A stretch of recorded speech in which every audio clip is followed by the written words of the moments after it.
Good evening, everybody. We're going to try to get the meeting going. My name's Paul Flanagan. I'm privileged to be the fire chief.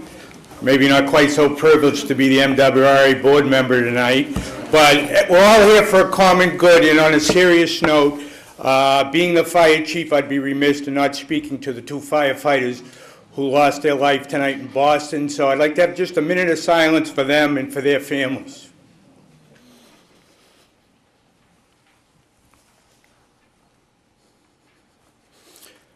Thank you. With that being said, I think what happened today in Boston, tonight we're here, everybody's out here for the good of our community, regardless of what your position is and who you're representing tonight. I'm here solely to introduce the executive director of the MWRA, who is here tonight. He never sends the JV team with him tonight. He's brought his staff. He's brought members of the DEP. He's brought members of Waste Management. And I hope tonight we all are respectful to each other. We work together as a community, and we all take home some pertinent information, which Executive Director Fred will put out tonight. Thank you.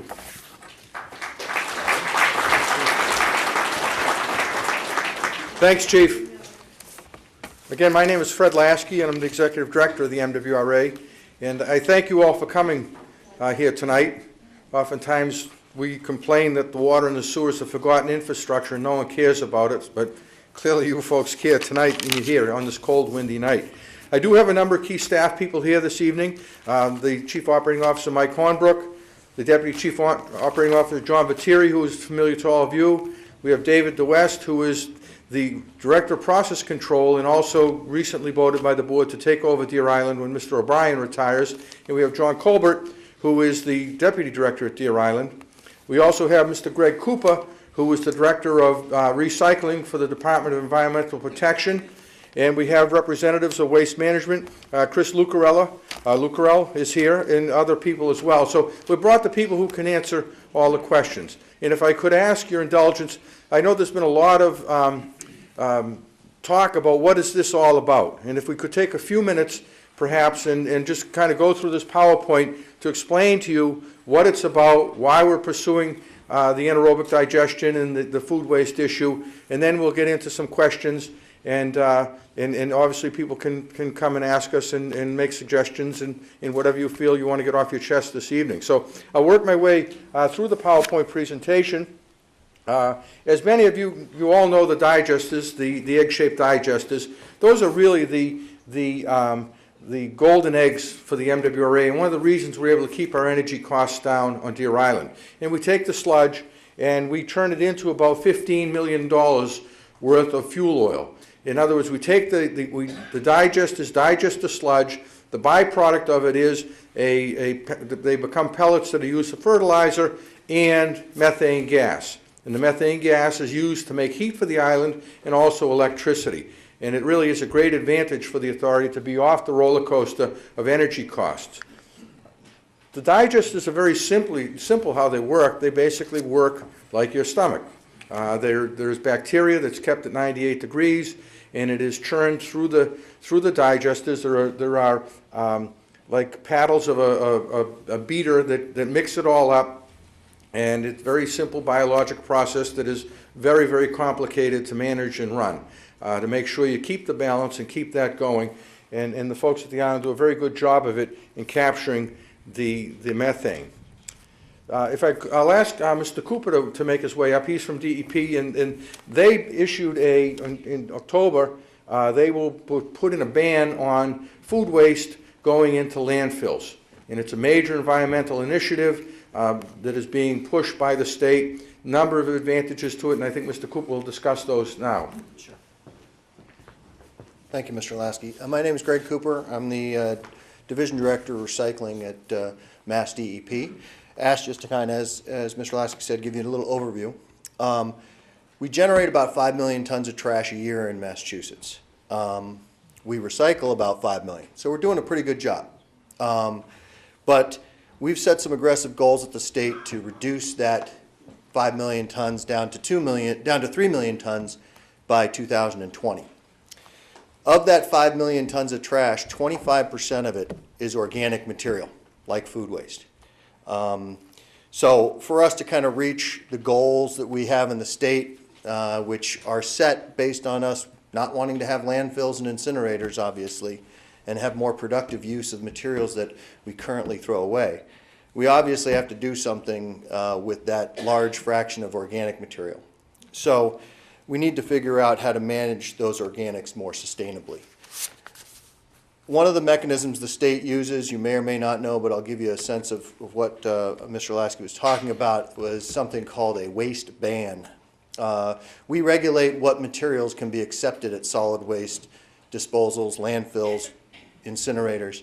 And what we do is, in order to stimulate recycling markets and create the demand for those products that most of you, I'm sure, set out at your curb, is to put a prohibition on the disposal of those materials. We have waste bans on a lot of materials, such as paper, bottles and cans, tires, television sets, in order to either preserve the what little limited landfill and incineration capacity we have, so we don't have to build more, but also to get those valuable materials out there into the economy, creating jobs.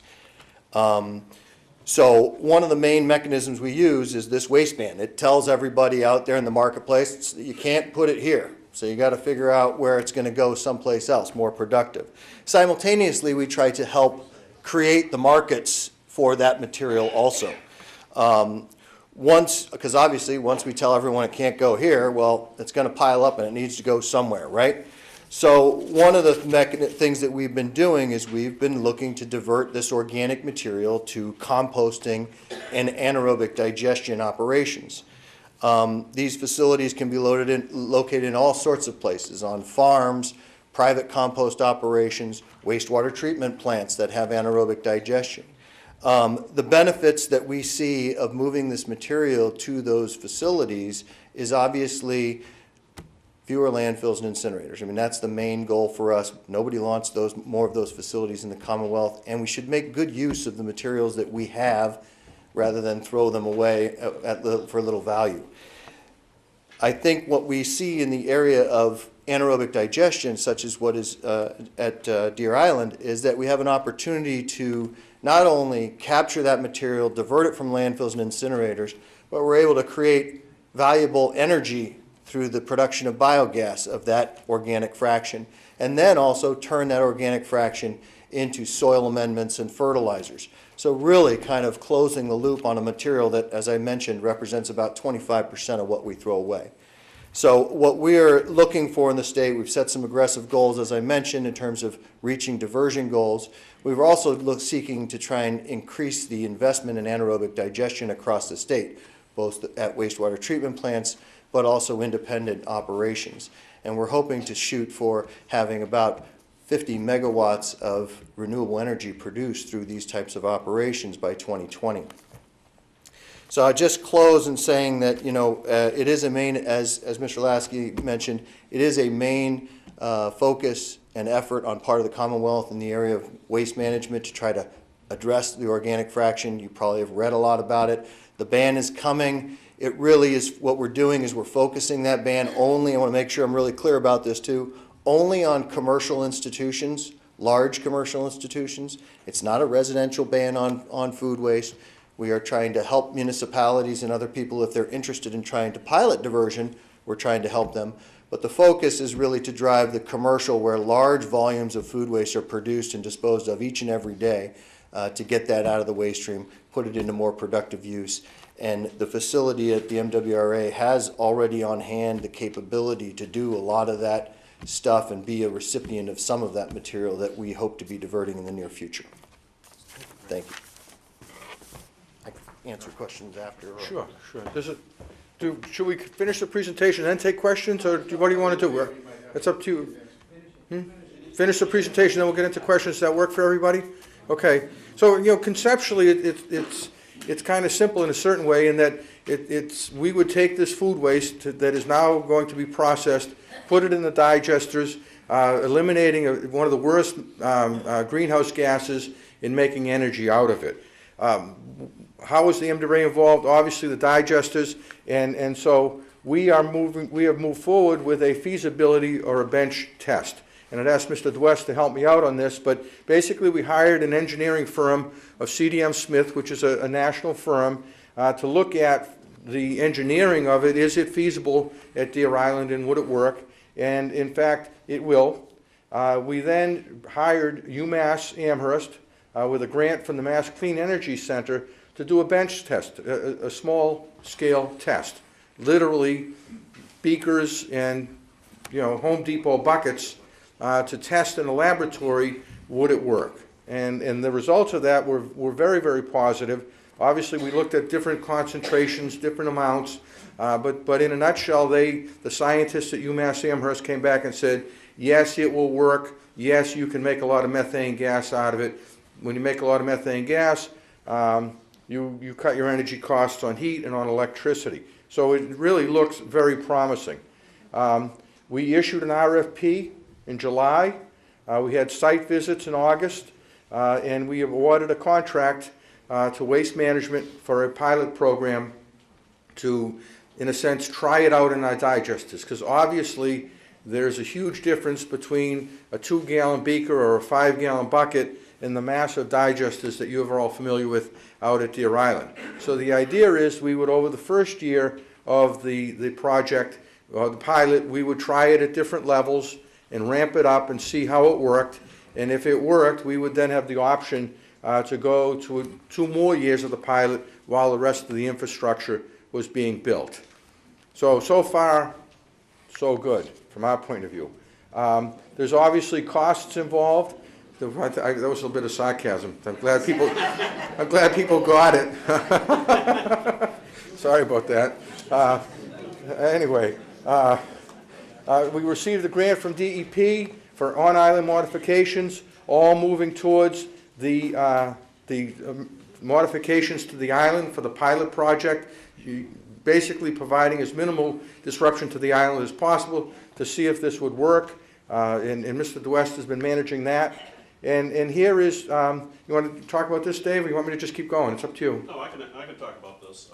The plan is to actually ramp up the test over the course of the first year, where for the first 4 months, we would actually be operating at about 7 dry tons of material going into a single digester. That equates to about 3 trucks a day coming through the town of Winthrop. In months 5 through 7 and 8 through 9, we're going to do a couple of different variations, adding up to 14 dry tons per day, and that would double the number of trucks to 6 trucks per day. Can you use the mic? And that's all.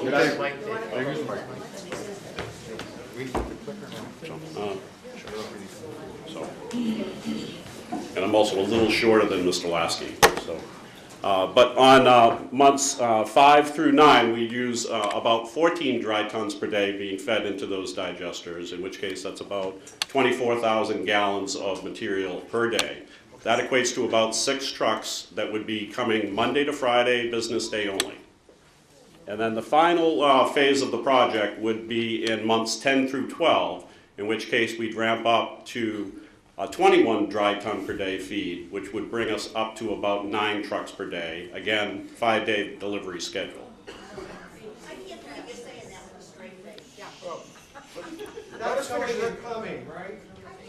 No, let's finish the presentation, then we can talk about it. Oops. So, you want to take it over? Well, Bottom line, in order to get to the future scale project, we need to prove the concept that this is going to work.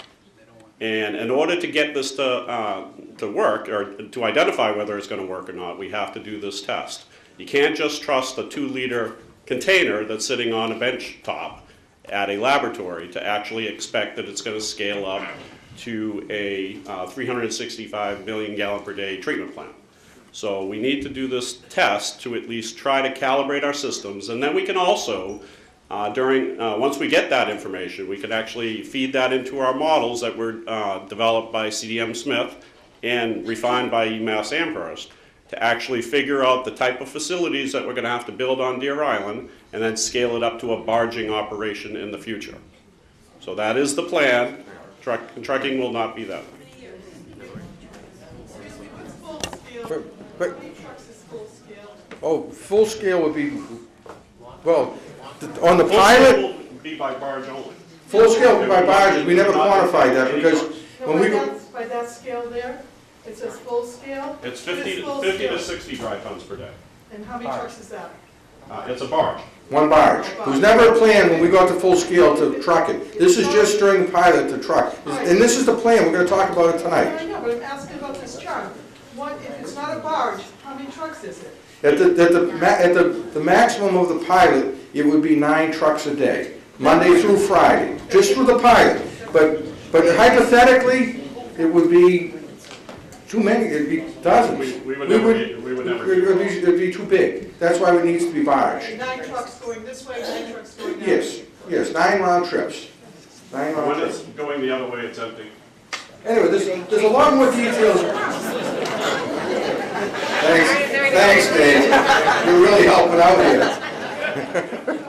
That's why we leave him on Deer Island. Anyway, this is what we were looking at. We also have a plant in Clinton that we're looking at for the same thing. And again, the potential is enormous if we can go forward with the full barging on this in the full-blown thing, because we would never be, we are an energy hog. We are one of the largest energy users in New England, and we could basically get 75% of our energy developed on-site through this with what we have with the solar and the wind and all the other things that we have in the current use of the methane. It's a huge energy savings, environmental benefit if we can get to the full scale through the barging. The issue, and I know what we're here to talk about tonight, is the trucking during the pilot program. So let me make sure, again, we can look at some of the numbers. They're just staggering. I won't bore you with them all, but there's a real potential here and a real benefit. Now, one of the things in talking with the town about the 18-wheelers is the trucks, when we say trucks, they would be 3-axle, like an oil truck, sealed, and that would be just for the pilot, the sealed, and there's one of them in the back of the lot over there where you parked your cars that you could take a look at. That was originally going to be an 18-wheeler, and again, we can talk about that as well. Before we get to questions, he's a very busy man, and I don't want to, I know he's got other things on his schedule. The Speaker of the Massachusetts House of Representatives, Representative DeLeo, Speaker DeLeo has asked if he could come up and say a few words.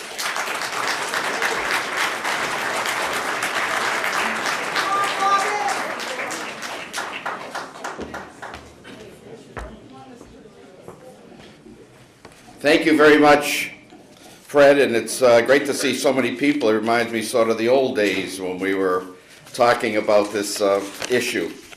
I thank you for the opportunity to allow me to speak tonight, and I'd have to say I'm here on behalf of the many constituents who have contacted my office and me personally to talk about the proposed trucking that you have described here tonight. As everyone knows, I think that Winthrop already endures significant truck traffic to and from Deer Island in particular. Winthrop is a small community. It's also a community with some very tight streets, I think, that we can all agree to. Large trucks moving through our neighborhoods will make a very big impact. And we want to ensure that our neighbors are safe, our seniors, our children, and any citizen of this community will be safe as these trucks traverse our streets. But it is not only the trucks that I have an issue with, it is also the problems that are associated with them that concerns me. It is what will they be carrying? Based on what we know, it is fair to say that the additional truck trips proposed will, we believe, have a significant and negative impact on the quality of life of many of our citizens here in Winthrop.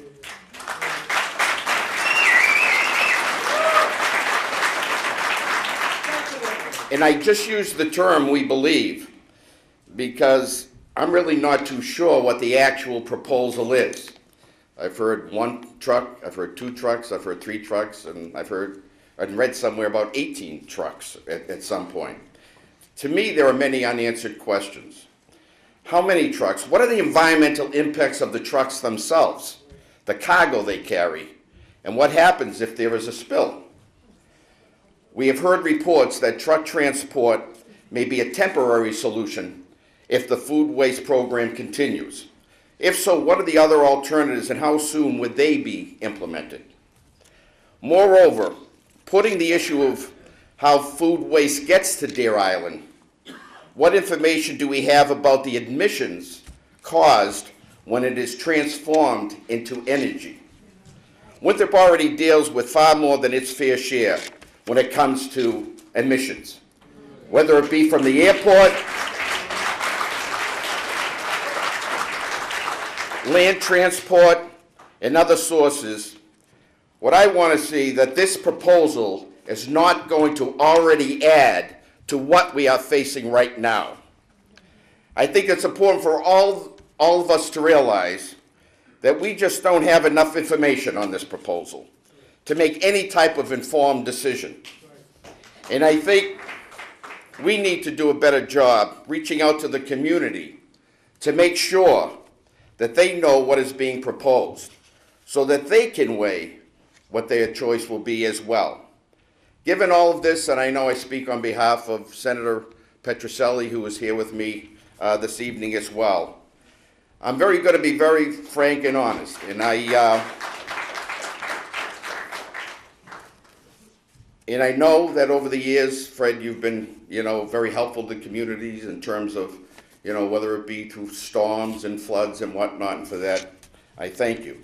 But in this particular proposal, I'm going to ask you to stop.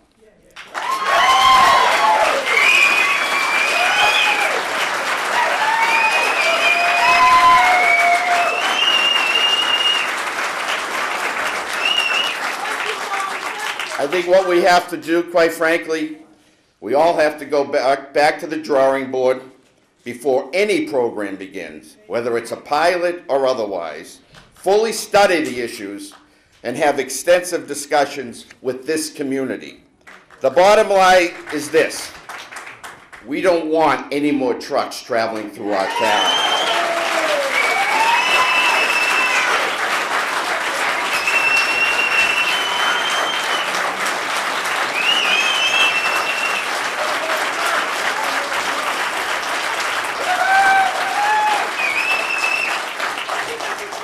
We have enough already.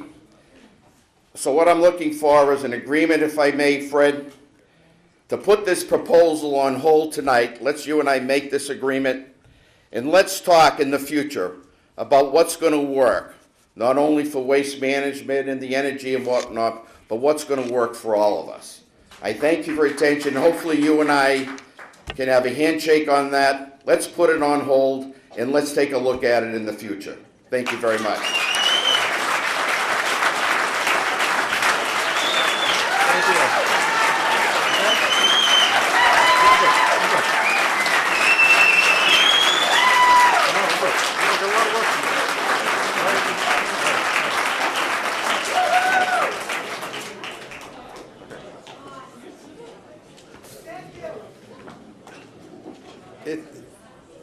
Obviously, this is an awkward situation in some ways, to put it mildly, but I would just say this. We have over the years tried to be good neighbors, and I know we've had a lot of bumps in the road, some of the traffic and this and that, and other issues, but we've tried to be a real good neighbor. And I would just say that we, over the years, haven't had a better or more important supporter in the legislature than Speaker DeLeo and Senator Petroselli, who is the chairman of our caucus. And much like that commercial about E.F. Hutton, when they speak, we listen. And so we will regroup. We obviously have to do more homework to not only let you folks know what we're thinking, but look at some alternatives. Are there some compromises we could make that would be acceptable to the community and to the elected officials? Certainly. We can look at that, and we're not going to try to force anything down your throats at all. I mean, we want to be good neighbors, and I think historically we have been good neighbors.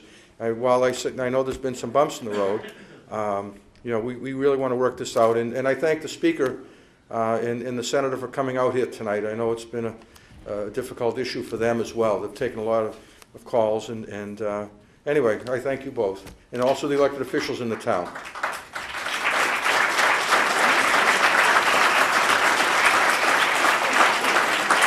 Now, I believe that I'm supposed to introduce Ms. Capuccio?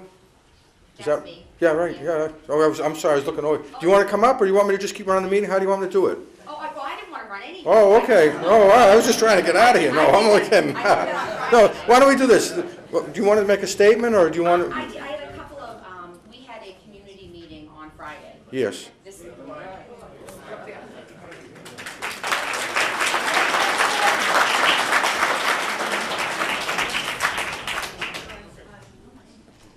sorry. We had a community meeting on Friday. It was standing room only. And we are. half bad either.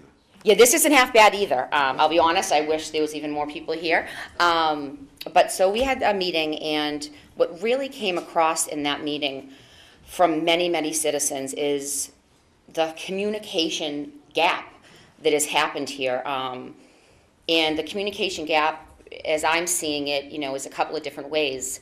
Whether it's communication gap between the MWRA and our town government. Again, I'm not sure if that gap, I'm not sure, Mr. Lasky, frankly, if you talk to our town manager or if you talk to our town council, however that works, but let's say the information gets to our council or town manager, and I reviewed the minutes over the past about year and a half, and this project was brought up, but a little bit here, a little bit there, and then it just never got spoken about. So what I wanted to ask you, and Bob of course stole the thunder, but a question nonetheless. So on October 16th, the board of directors voted to go forward with the co-digestion. On December 23rd, MWRA and Waste Management entered into their agreement. That's because they won the RFP. It wasn't until the Winthrop Town Council meeting on February 4th of 2014, after the MWRA voted and after the MWRA and Waste Management already decided this was a done deal. So my question to you is, it was a fait accompli at that point. So I personally, and some of the citizens, find the presentation that was done at the council a little disingenuous, and I guess my direct question to you is, why wasn't that presentation done before the board vote, and certainly before Waste Management and MWRA signing an agreement?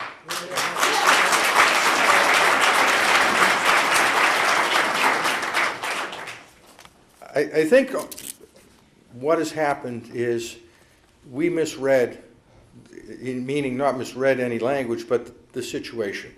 We have an MOU with the town. We pay $760,000 a year to the town for the fire departments as the first responder and for the traffic that comes in and out of Deer Island. And our thought was it was well within the bounds of that MOU to add a relatively small, in our minds, a relatively small number of trucks. Because to be honest with you, depending on the season, depending on what construction projects we have, the amount of vehicles goes up and down. We thought, in a sense, it was noise. What we misread or misunderstood is really maybe this was the straw that broke the camel's back. And we misread that. And I will take blame for that. We will take blame for that we misread the situation. We clearly have misread the situation and the frustration of you folks here and others in the neighborhood. We just assumed it was another part of just doing business on the island, and we will take responsibility for that miscommunication.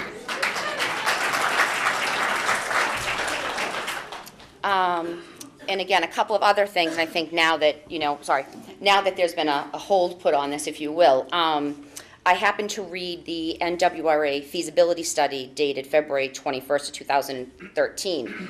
The study had a section entitled MWRA Benefits and MWRA Impacts. This study had no mention of Winthrop. It had no mention of the impacts to Winthrop. And what I was wondering is, did the MWRA commission a feasibility study for what the impacts on Winthrop was going to be? Because I've looked and I can't find one. No, we didn't. No, I mean, again, the misread on our part was we didn't think what we thought was a relatively small amount of trucks Monday to Friday warranted that. Again, I'm being very honest with you. I mean, it's, Yep. and so that was our mistake. And again, I've apologized for that, and I'll apologize again. So no, there was none, because we thought it was well within the parameters of what we had flexibility to do within the MOU. And speaking quickly to the MOU, and I'm not an attorney, but I have been a paralegal for 17 years, I think probably within the parameters of the MOU, you could do it. Yes. And that's where we have a bigger town-wide problem. The MOU that currently expires in June 30th, 2015, has next to zero protection for the town of Winthrop in it. It is, it's comparing it to the one that, you know, I'll proudly say my mother helped negotiate, Peg Riley, at the inception of all this. And when I read through that MOU to the next one, it dwindled and dwindled and dwindled. It would dwindle in certain respects, because the first MOU talked a lot about construction. So yes, I agree with you, probably in the constraints of the current MOU, had the right to do this. But like you said, I think there was a bad read, if you will, on how the town was, and I think it's us too. The town finally woke up when Don Manning spoke and said, everyone listen, what is going on here?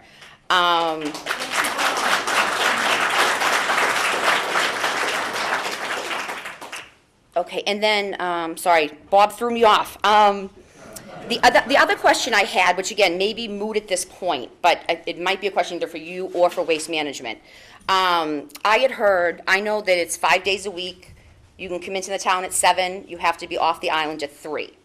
I was told by various people that there was some constraints in that agreement that you could not come through the town during school drop-off and school pickup times. I don't know if you're familiar, if you've driven down Revere Street on a morning at 7:15, the traffic is horrific because a lot of us are going to the Gorman Fort Bank School to drop off our children.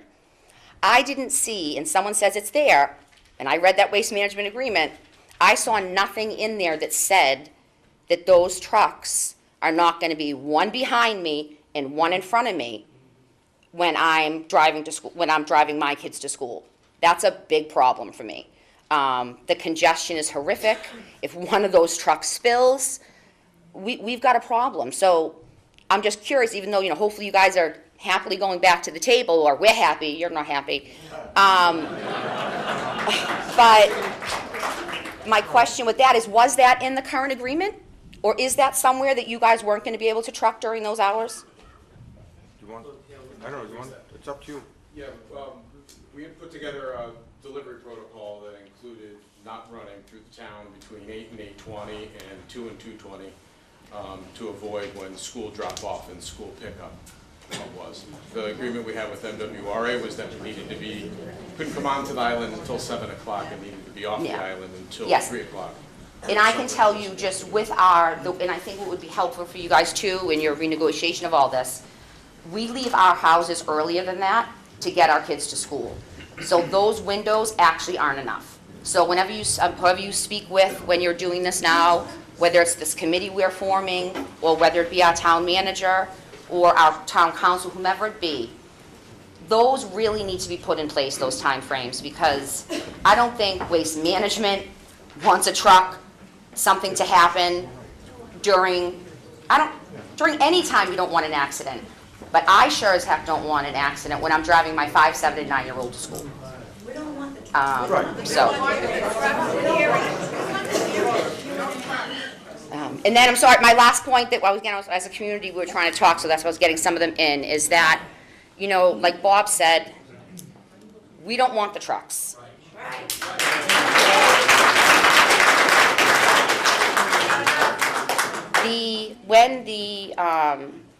When the Deer Island was built, and I want to say, what was it, 25 years ago or so, there was a pier put in place, and it has the roll-on, roll-off system. And I hear that that pier is also happening, I'm not sure if it's going to be maybe completed in May in Charlestown. So my thing is why can't, again, let's see how this project was originally, you're going to truck it in. Why can't the pier be, I don't know if it needs, you know, some infrastructure changes or it needs some help, but fix that pier. You know, again, as Deer Island says, it's Deer Island property. fix the pier, make it usable, to stop coming through our streets, and to truck it, to put the truck on the barge, however you do it, and barge it through. It's just,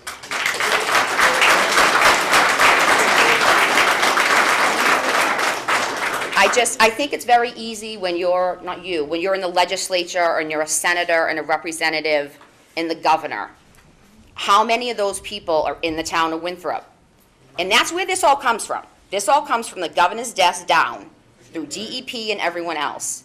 My big concern with this, and I'm curious if the DEP gentleman could answer this, what other facility in Massachusetts has the capability to handle co-digestion? Because what my concern is, and a lot of people's concern is, we're not just going to get food waste from 41 communities. At some point, this is going to be expanded and expanded, and we're going to be the garbage dump for Massachusetts. And that's where people's concerns lie. So thank you for your time. Oh, thank you.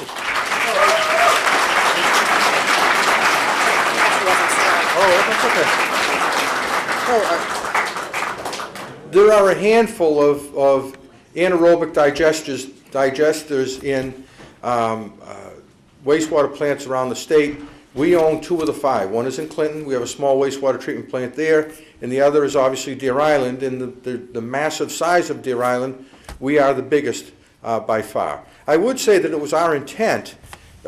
We have a general rule of thumb that we try to keep our trucks off the road during the school rush hours in the morning and the afternoon. And while sometimes that's violated, we make a good faith effort to try to keep our trucks in that situation. Every now and then a truck will come up from Delaware or somewhere and get stuck in traffic in Hartford, Connecticut and pull in at the wrong time. But we really try to manage them very aggressively. I know that an issue that has come up repeatedly is the trucks out on the point running the stop sign, and we've been very aggressive on that. We recently had an employee. No, you're not. Well, we just had No, they don't buy out You're not unescorted. That's just. Okay, well, I'll just tell you, when we catch them, we were serious about it. A gentleman who had a 22-year career in a private company was fired because of us, because he rolled through the stop sign. So when we're aware of it, we pursue it. So we know. I'm sorry? Put it in the paper so we know what's going on. Okay. Everything's a secret down there. That's one of the things that was just mentioned that we offered at the town council meeting, and that is we should probably have a standing committee that meets seasonally or whatever, however, an ongoing committee that people can come, we'll give you updates on what's going on, you can express your concerns so it doesn't get to this point. And I think it's, again, called the Citizens Advisory Committee. We have one at Howes Neck out in Quincy where we have a facility on Knott Island. And I think we'd like to set that up. We're in the process of forming it. Okay, and we'll meet regularly. Yes. And we'll go through the various issues and get an early warning if we're heading down the wrong road. And you also will get a sense of what we're doing and why we're doing it. So are there other, well, you've already spoken. Let me get Mr. Osborne. Thank you, Mr. Lasky.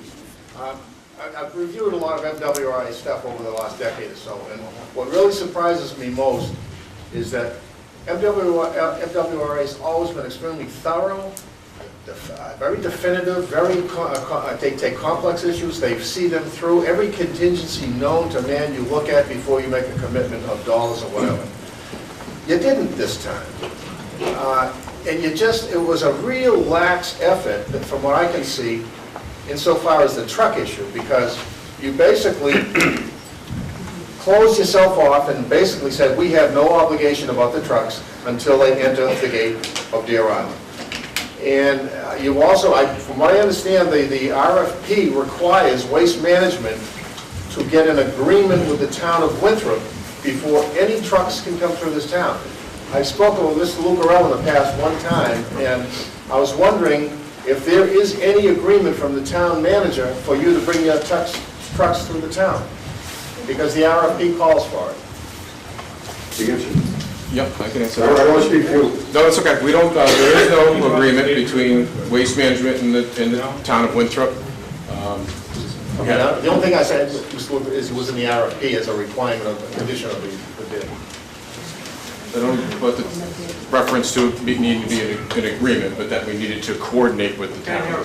He's saying there was no agreement with the town in Waste Management to bring these trucks through the town. I just have one more question, I'll let the rest. Throughout this whole ordeal, internally, MWRA, you have sought what you've called and referred to as a get-out-of-jail-free card from the DEP. Now, that has all kinds of connotations. First of all, why do you need a get-out-of-jail-free card? But from what I understand, the DEP is not going to assess penalties regard to any exceedances of the effluent limits under its permit. And even Mr. Carroll was concerned. He stated, what if there is some failure? This is regarding the pilot program.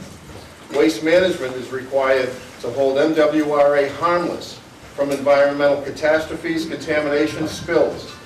MWRA is requiring Waste Management to maintain insurance coverage during this pilot program for explosions, collapses, undermining, blasting, and damages to underground property. Mr. Lasky, it appears as though this get-out-of-jail-free card, you're looking to be held harmless for catastrophes that may or may not ever take place within the harbor. These are our harbors, or in the plant and equipment. You know, I find that to be bizarre, and I'm not even sure this whole thing qualifies under the NPDES permit. Normally something like this would require an amendment, but this is somehow it's just thrown in there, and I don't understand. If you could explain the get-out-of-jail-free card, because I'm at wit's end to try to figure it out. Mr. Osborne, I think I go back to your opening statement that the MWRA has been very, very thorough in everything that we've done over the years. And oftentimes we have not only a belt and suspenders, we have two belts and a set of suspenders. And in this case, some of our board members said, this is a DEP initiative. Why should we even do anything without protection on all fronts? So we wrote the specs up to be, triple protection, and we went to DEP, even though it's difficult, and I'd have the process control folks or the people running on, it's very difficult to see how any of this could end up impacting our effluent at all. Yet our board members wanted it as a protection, and we got it. We went to DEP and said, look, you're wanting us to do this. This is a major environmental initiative. Why should we bear any risk at all against any possibility? But it's very, very difficult to see that how this could impact our effluent in any way, shape, or form. Could there be a spill on the island? Maybe. Again, but we were just overly cautious, and I think you mentioned that early on. Man behind Mr. Osborne? I'll try to just move around and let people speak. Then you can come back around to. In your PowerPoint presentation, correct me if I misunderstood, it was said that if this pilot project were to be successful, then you could see advancing the project and with additional construction out at the island, expanding on the program. There again, we're talking trucks, we're talking bringing in, you have to bring all of this back to the drawing board and realize you've got a long-term impact on our community, not this 1 year or 2 year project. The other question I have for you, sir, is you mentioned on the PowerPoint presentation, it said there would be an increase from 67 to 75%. You showed a percentage. Yes, that's right. Is that percentage warranting enough to impact Winthrop for the number of years that you intend to? Well, the issue, and part of the reason for the pilot program is to try to get a sense of what it can do. What is the possibility? What is for the production of methane?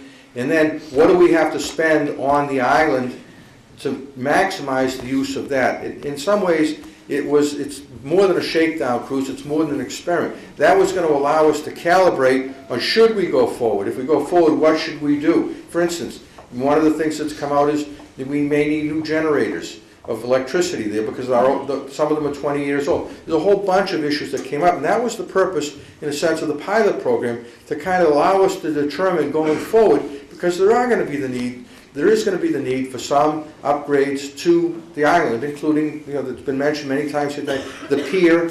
What would it be? Would it be barged in? Would it be a roll-on, roll-off? What do we need to do to fix it? And all of that would be based on the cost-benefit analysis of what could this do for us. So that's why we're looking at, I'm sorry? What is the alternative? What is the barge program as you envision Well, it?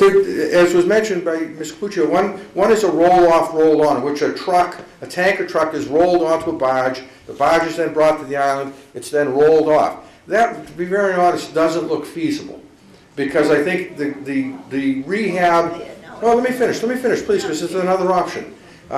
That's prohibitively expensive. The roll-on, roll-off that was used to construct the island is now basically not up to snuff and wouldn't work. The alternative is to put the liquid in a barge that is then brought over to Deer Island. There are two versions. One is the traditional barge where a tugboat would take it over to the island. The other is to get a boat like goes out to provide fuel to the ships out in the harbor.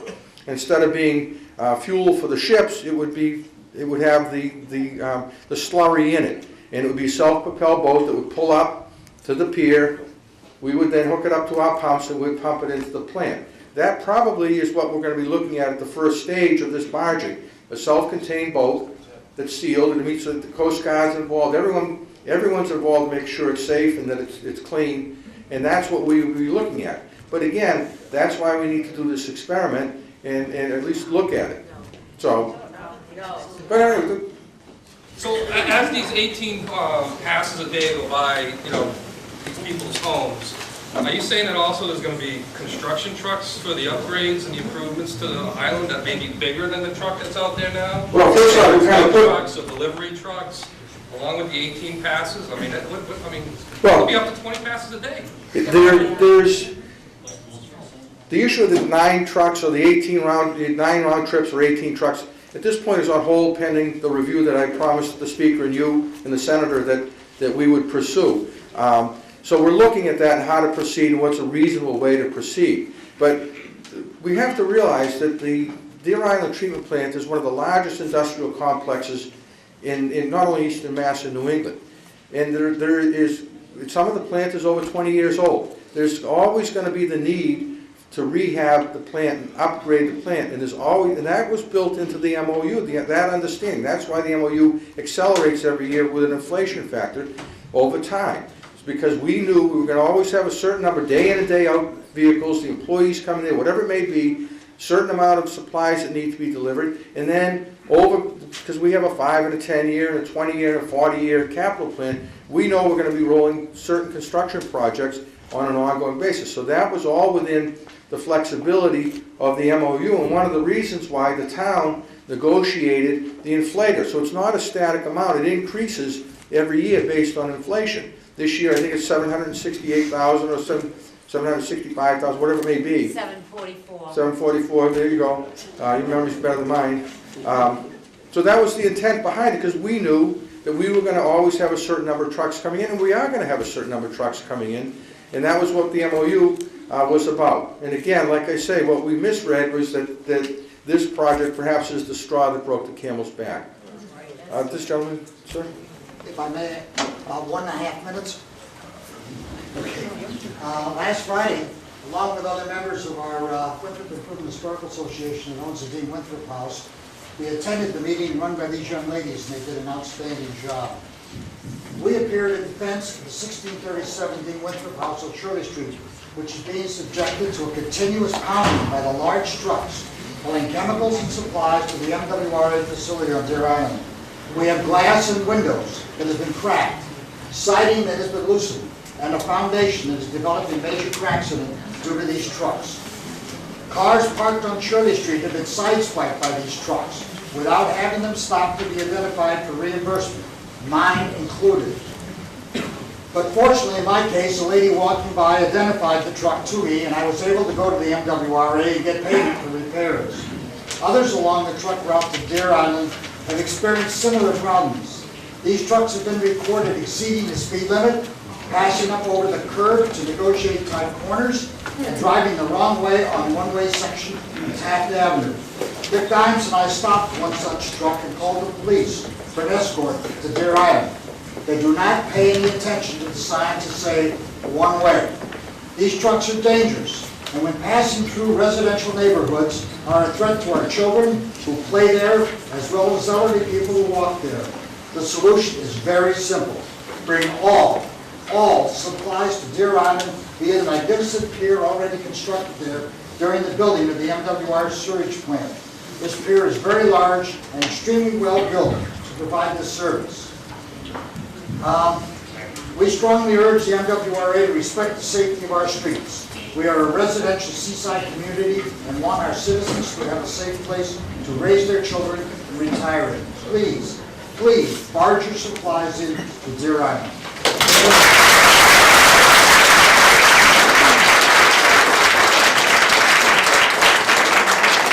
The lady, the red shirt?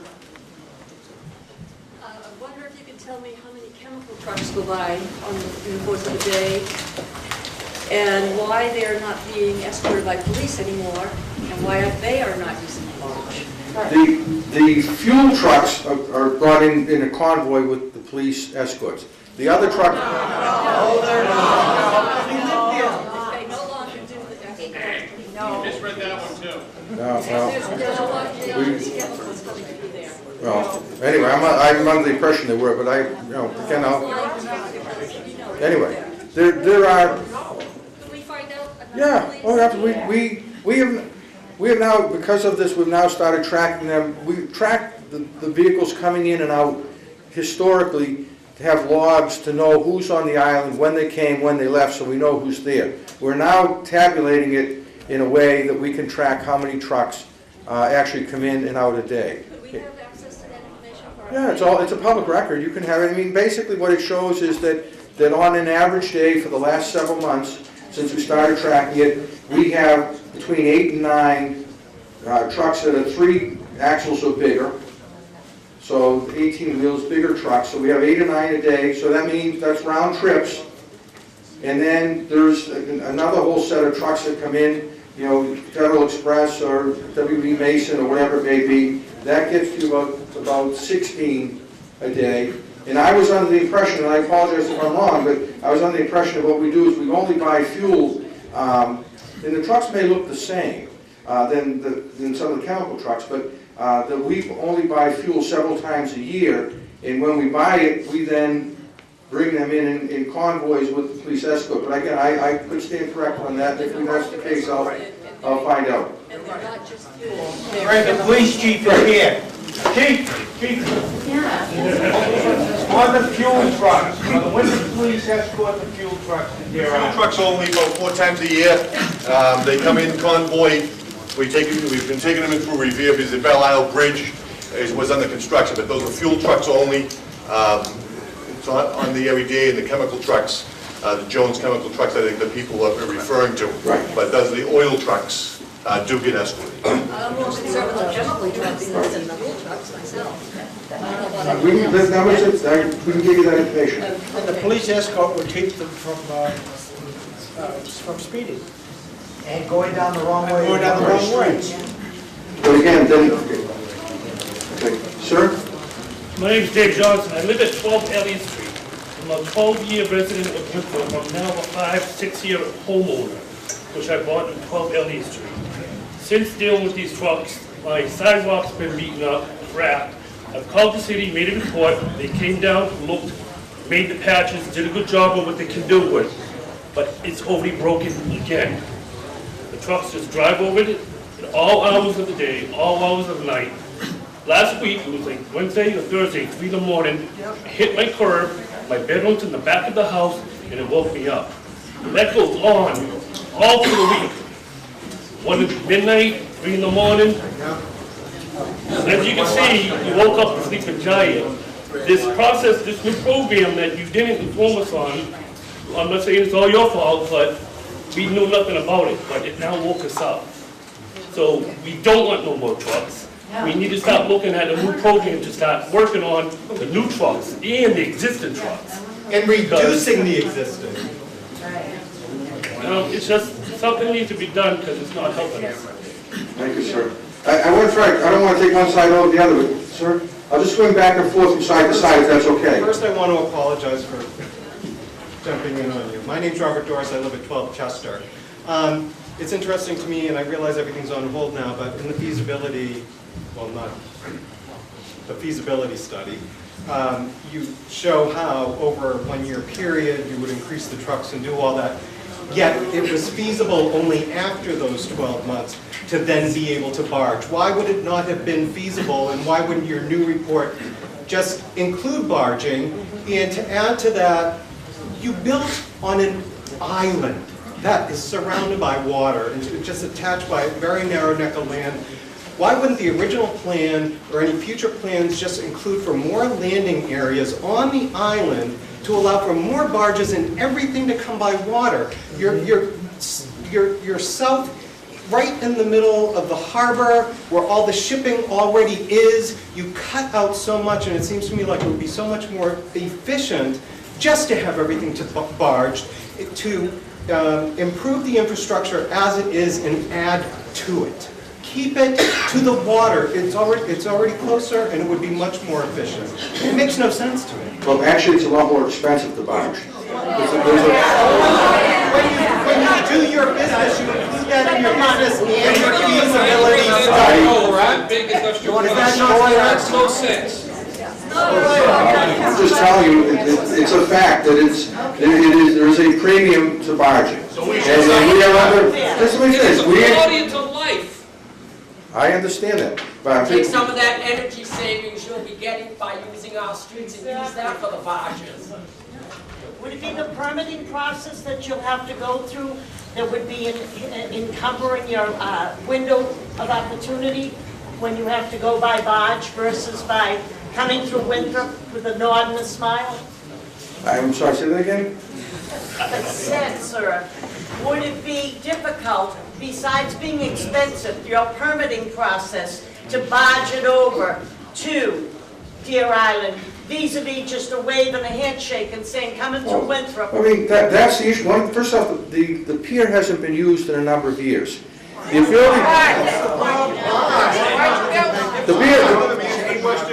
When you answer the question, we can throw another one at him and throw oranges at him after his answer. Thank you, Chief. Thank you, Chief. No, the pier was built to barge in all the stuff that built Deer Island because nothing was brought through the town. A lot of the stuff wasn't brought through the town. Most of it was brought in through the pier. Now, there was stuff that came through the town, obviously, but that was what the pier was built for. And for a period of time, some of the stuff was delivered, the fuel was delivered that way, and to keep the pier up to date, and also the premium that was being charged for us to bring this stuff in through the pier became prohibitively expensive, and there's real pressure to keep the rates down.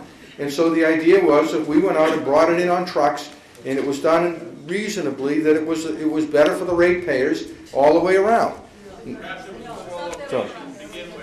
Hang on, I want to like say something. There was a lady here, the lady down there at the grave was waiting patiently, and I went by you. Hi, I live at 53 Taft Ave. My house gets slammed by trucks. They come up on the sidewalk and come down. I don't know what they're doing to my foundation. My house, I have cracks on cracks, and I'm sick and tired of your trucks.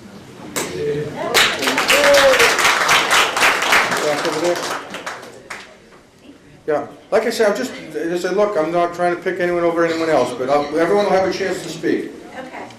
I'm speaking from Lincoln Street, who sympathizes with what everybody's going through. However, my question is, My question is, you had an agreement with the town to process the water in sewage, am I correct?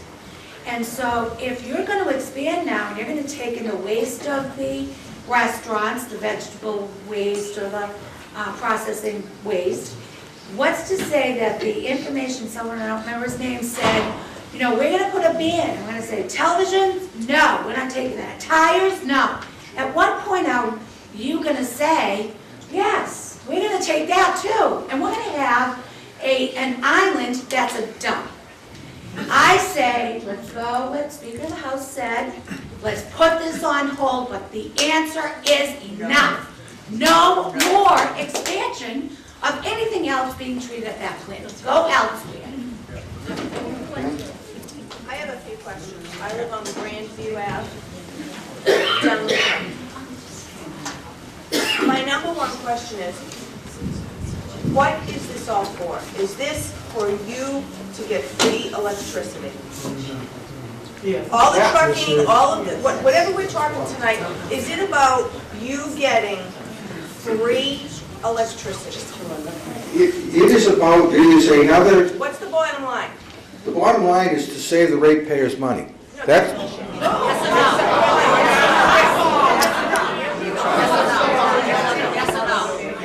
I'm sorry? It's a yes or no question. What's the yes or no question? Are you gonna get free electricity? Nothing is free. It's Not gonna, like free electricity, if you're going to give me methane gas smell every summer and tell me you have cracked cylinders and you pour chemicals on top of that, first of all, you shouldn't have cracked cylinders down there, that's number one. Number two, this is for you, not for us. This is to save you. Everybody here is so stuck on the trucking. That's not the issue. The issue is you want free electricity. Wait a minute, my water bill is sky high. We all pay. No. What does this save us? What does this save us? You're coming here, shoving it down our throats. Did we sell our soul to the devil for $744,000? What we are going to do. I want to know what my evacuation route is if your chlorine or your garbage truck spills on Shirley Street. I'm going to have to swim to Logan Airport. You have to put up an evacuation. I have a 6-year-old. Should I buy a jet ski? You tell me. $744,000, that's the price of a house. That's bullshit.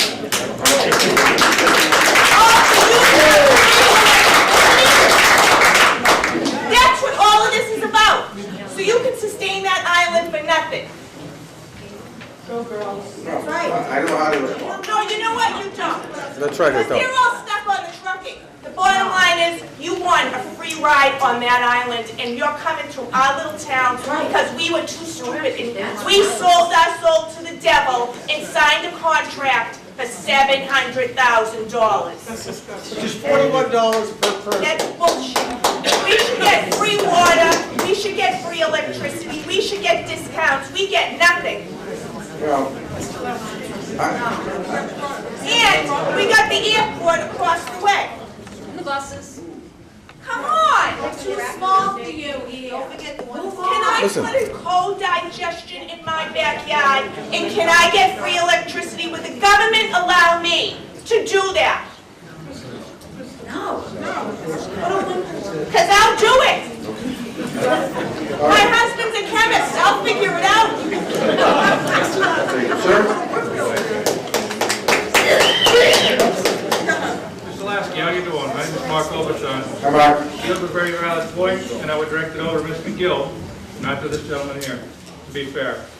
740,000, We sold our soul to the devil. that was under his watch, I believe. Peter? No, the Board of Selectmen signed that 9 years ago. Yeah, so, but Board of Selectmen, Board of Selectmen, Ron Beck. point being is simply this. I believe there's going to be another MOU coming up. Expires It expires in 2015. 18 months, sir. So, a lot of these concerns can be addressed there, I would say. And I think they are concerns, and they're very valid concerns. The whole reason I'm here is for the trucking, I'll be honest with you. I'll be straightforward with you. It's the whole reason why Leo came out here and shook your hand. It is what it is, but the town has a valid point. You know, there's a lot of trucks coming through a very, very residential town. And keep going with it. I looked into seeing if there's a feasibility study that was ever done to the actual road infrastructure and when it was done. Nobody's been able to come up with that yet. So I'm looking into that because I do feel, as you said, gross vehicle weight rating, it was the first thing you did. Went to that truck, found out what it was. Now I'm looking into the tankers as well. It is what it is. That said, I will stand here and say straight up, I have no problems with co-digestion. And I'm going to say, it's working great in LA, it's working great in New York. I almost laugh at the reason you have to prove it, because it's already been proven. We know it is. We know, conceptually we know it's going to work. It's just a matter of calibrating it to make sure we know. Let's stay clear. This isn't dumping. This is recycling. It's already happened. This very process is already happening down at the town dump. Okay, it's just not being captured. This is just a way to utilize something, and you can say, well, they don't need it. They have 12 digesters, they're using 8 of them. They're using 1 for this. Okay, if it works, it works. So be it. I have no problems with that. I do think it should be barged all day long. Now, what I will say to you, because it's sort of been danced around, what are the actual numbers that make it not work pro-feasible economically? Put those out there. And I'd like the gentleman from Waste Management, sir, stand up and talk. Don't stand there, don't sit there. Stand up, introduce yourself, and speak. You have a commercial venture with this. You, in fact, make money from this. You do not. If it expands, you will make more. That's okay. It's a for-profit business for you. I have no problems with that. I think it's great. But please, stand up and address this, because in reality, you're probably going to be the person who's going to be paying for this. To be fair. So please, stand up and speak. As the gentleman said, this, Council? Great, yeah, thank you. Phil Ballencorey, Councilor at Large for the town of Winthrop. I grew up in the point long before there was a treatment center there. Then we only had a prison, and once in a while we had this KB to try to get out of Winthrop. Now we're stuck with you, MWRA. And you have been a good neighbor in many circumstances. However, when it was first built, there was a group of citizens that attempted to fight it being built. And we went to court, and we filed an amicus curiae brief in the court. We actually got allowed to go to court and intervene into the program. At the time, I called Dick Dimes, who was a selectman, and he was the witness. And he laid out all the negative impacts. He did an excellent job as a witness, pointing out what the problems Winthrop were going to face by having this treatment plant there. That was the basis why the other citizens, Peg Riley and another group, got an MOU to begin with, and got a great MOU. However, people are blaming the town council and saying, look at Peter Gill. This town council, and I've been audited to exception, has never filed or signed an MOU with MWRA. That was done by the selectmen before there was even a town council. And I guarantee you, when there is a new one, it's going to be a much different one than the selectmen filed 9 or 10 years ago.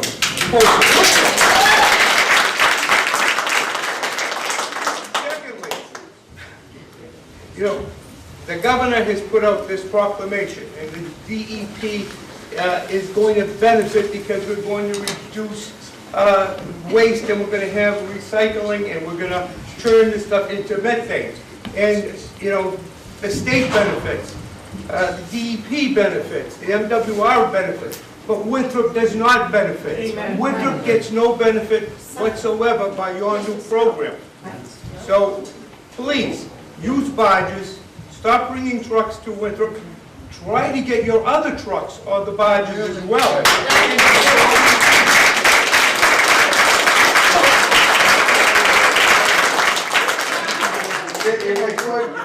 If I could, and I need to say this, and I know some of you aren't going to want to hear this, but say it anyhow. Well, I'm going to. I got the microphone. I'm going to say it. We can argue about whether it's enough or not, but I think it is important to put in perspective that the $744,000, put it in perspective. If we were a taxpayer, we would be the largest taxpayer in the town by a factor of 3. And if you added up the taxes paid by the top 10 taxpayers, property taxpayers in the town, our amount still exceeds that. So it is an important revenue source for the town. And whether it's enough or not, we can debate. Whether it should be expanded, we can debate. Please let me finish. The other thing to keep in mind is we've tried to be good neighbors. I believe, and the chief can confirm this, but we've participated in the purchase of almost every fire truck you have. Purchased them for the town. Well, I'm just saying, we're not looking to shirk our responsibility. I mean, and every time the town calls, we're there. They went during the big snowstorm, the blizzard of last year. We were plowing the town streets. We were using our front end loaders to remove. So your trucks could come through. Please let me finish. When Euro Beach, when you need, instead of having to hire a contractor, we take our front end loaders and go down on the beach. And I could go on and on and on. We try to be good neighbors. And again, I'm not saying that dismisses the misread on the truck thing. I'm not. But I do want you to know we make a good faith effort to work with the town. When the town calls, we're there. And so, again, I'm not trying to dismiss your concerns. I just want you to know we do make a good faith effort to try to be good neighbors with the town. So, Mr. Osmond, let me keep going, because a lot of people haven't spoken yet. Sir? All your eggs have cracks in them now, and all the chickens are out. You're holding that one.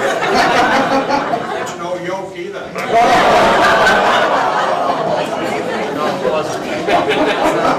We need a camera at that stop sign. Yes. We're not looking to stop a guy from getting a day's pay. We're gonna turn the pictures over to you. You said you fired a guy already. We don't want you to fire the guy, we just want you to straighten him out. All the people going through that sign, somebody's gonna get killed. Yeah. And then you're gonna fix it afterwards. We appreciate that 20-mile-an-hour sign you put up there. Yes. The blinking light. Nobody uses it. It's not working. We need a camera. Well, we've had discussions with the chief about the MWRA funding such a camera, so I think that may be in the works. It's one of those that records who's going how fast and whatever it may be. So I think, like I say, We'll leave it up to you to take care of it. We're not looking to take a guy's pay away. okay. No ticket. Okay. Let me go over here to this lady down the back. I don't want you to feel as if I intruded on this meeting. I live in Orion Heights, right after Belle Isle Bridge, right on the first street, and I was graciously invited by Maggie, and she wanted to bring this whole matter to the attention of Orion Heights. Now that the bridge is fixed, are you intending to come down Woodford Street and around the Orion Heights Rotary? Because we all have not fond memories of when the other trucks traveled that way, and trying to navigate that rotary is a problem. So I just wanted to come tonight and say that you have support in Orion Heights, and that we don't want any more trucks. We don't want any trucks. We want barges too. And I would ask you respectfully, as you go forward in your deliberations with the speaker and with the senator, that you also make a point to come to the Orion Heights Neighborhood Council meeting, because you're in our neighborhood too. And I just wanted to say that.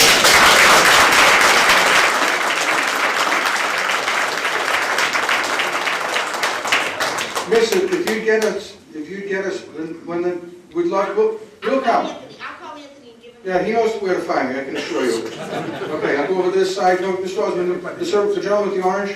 I just want to let everyone to speak once, and then we'll go back around. How's that? Have you calculated the cost of barging? And if you divide that among all the ratepayers, what does that come to?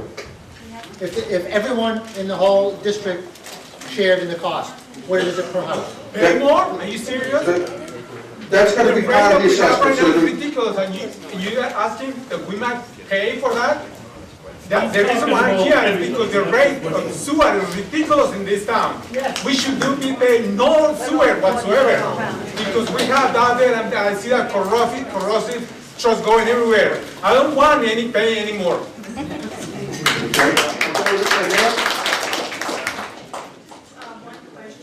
Is the food waste treated with chemicals?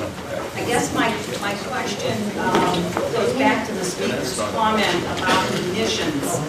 We already have the particulate matter coming from the so my question is the food waste treated with chemicals?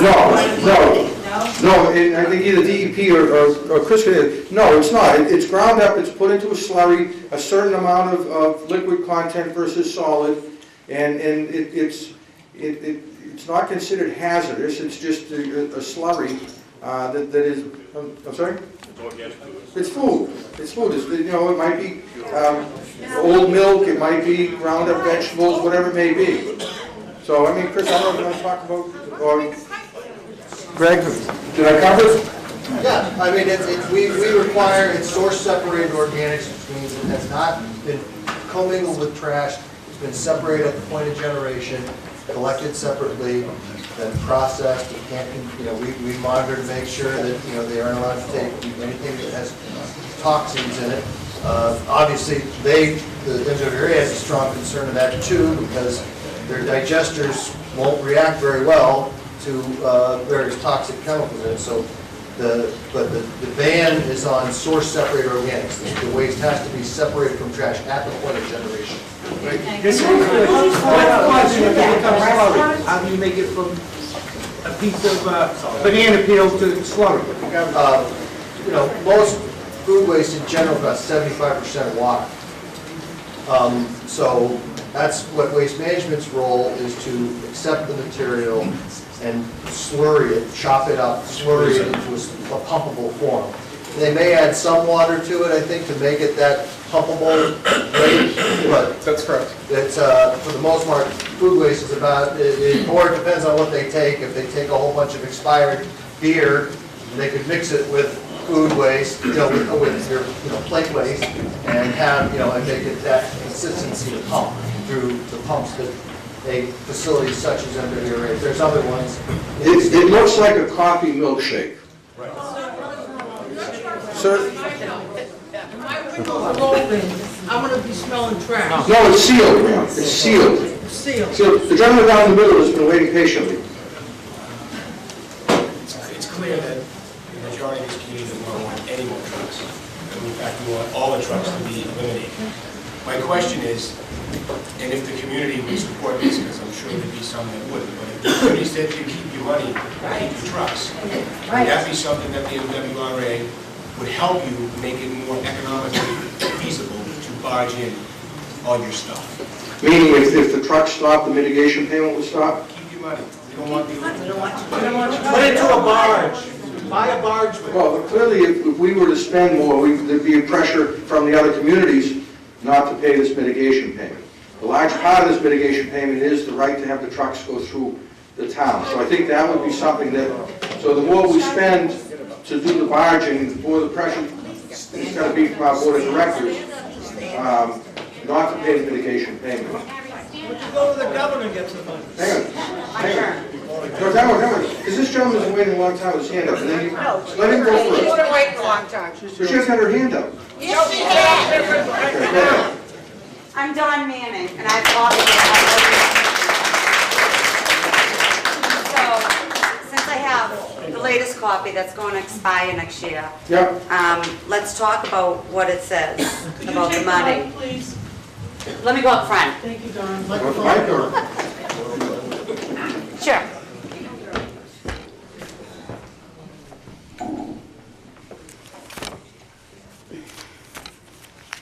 I don't even know where to start. Let's start with the beginning, the very first MOU. Good idea. This one was signed in 1988.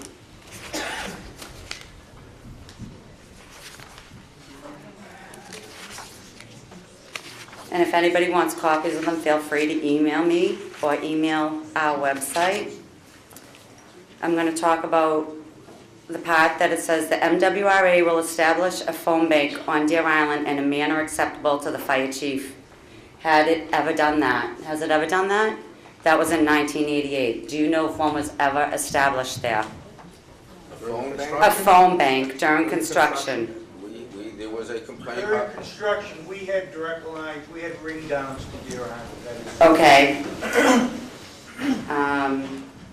Because in that page, public safety and access considerations, firefighting, the MWRA intends to establish its own fire department for the facilities. However, until this department is established, the MWRA will rely on the town's fire department for its first line of protection. So, you know, the foam bank plus a bunch of miscellaneous things that we were given, and until it establishes its own fire department, we will use these things and then give them back. An emergency response plan, the MWRA will consult with the local hospital and formulate an emergency response plan acceptable to the town and appropriate to handle anticipated emergencies at the treatment plant. I've been here my whole life and I have never seen an emergency response plan anywhere in our town. Now this might sound funny because last week or a couple weeks ago I saw it was either in China or Japan, that they were having an emergency response in the zoo if a gorilla escaped, what they would do. Yet we don't have any type of response plan in this town for anything other than a northeaster or maybe a hurricane. So I'm questioning that. The MWRA will notify appropriate town officials in advance if there is ever a need to transport hazardous materials. I'd like to ask the fire chief, how about those 2 gasoline trucks that were transported through our town last week that sat and went down? That was 10 o'clock at night? Just to answer some of your questions as you're going on, we have up to 24 gasoline trucks of 10,000 gallons that come in and fuel our local stations every day. The other day, one of the first warm days, I went by Mobile Mart where the car wash was packed, the gas station was packed, Dunkin' Donuts was packed, and we had a 10,000 gallon tank filling the tanks. That's as big a hazard as we have every day. As far as you speak to hazard mitigation, the world changed in 2001. We are prepared as first responders in the greater Boston area far further than that mitigation ever dreamt of us being prepared. That people do not like to hear us say that we don't have our own hazmat team. The cost of hazmat suits and other things are astronomical. We're all talking about dollars tonight. There's 2 cities that have their own hazmat teams, the city of Boston and the city of Cambridge. In order to put a hazmat in, we had a spill of 25,000 gallons of sulfuric acid down Deer Island approximately 3 or 4 years ago. You should all remember it because everybody in town was awake. Because Boston had to send 35 pieces of fire apparatus to have their hazmat team here. We have an incredibly successful regional response and resource in the Massachusetts hazmat team. The ex-fire chief, Chief Powers, was on it. I am very fortunate for a small fire department to have the director of that regional team as well as 2 other members on that team. Our fire department is well versed on what's down there and sometimes trying to be as respectful as we can. We have an incredibly successful fire department for what we are funded for. Again, I'm not speaking to the trucking, but we have a ladder truck, the biggest piece of equipment that we see going around, that costs nearly $1 million. It's a 2006 vehicle. The standard says we should replace them every 10 years. We do very well at taking care of them. But how does this town, we give up the mitigation money, and I'm not saying let's keep the trucks, but as we try to fund public safety, you will have no public safety if we keep shunning the MWRA. In the last 25 years, the town of Winthrop, the taxpayers, have bought 1 fire truck. 1 fire truck. The last truck that we got that's in the center station now, the department itself was successful in getting a $275,000 grant from the federal government, assistance to firefighters. With that, I took over the ambulance contract, which the MWRA was funding this town. And with that, they forwarded us $300,000, which paid for the other piece of that engine, because a new engine now is $540,000, and we are currently in need of a new engine. The beach station is currently 16 years old. With the additional funds, we paid for a piece of equipment for the Public Works Department. They are a vital player in your safety every day. We mock them when we say we had a plow of theirs, and when they bring in plows, they bring in 10-wheelers. If you ever visit our Public Works, as they plow, fenders, doors fall off the trucks catch fire. As the fire chief in my small department that has to provide public safety in some of the worst weather, when the state has a state of emergency, we are geographically challenged. We're getting help from nobody. As we beat these folks up, and I'm not speaking to the emotions of the trucking issue, they have been a huge player in everybody's public safety here. So, as we beat up Mr. Lasky and everyone else, they have been the fire department's lifeline.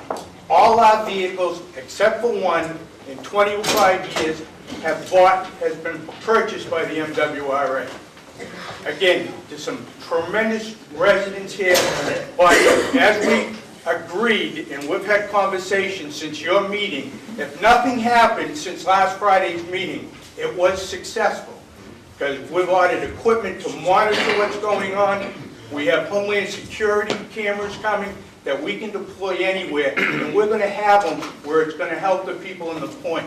We would like you to be patient, believe in us, because I believe in them, that things are going to get better for all of the residents in Winthrop, especially for the residents down Point Shirley. All right, so that's all I can.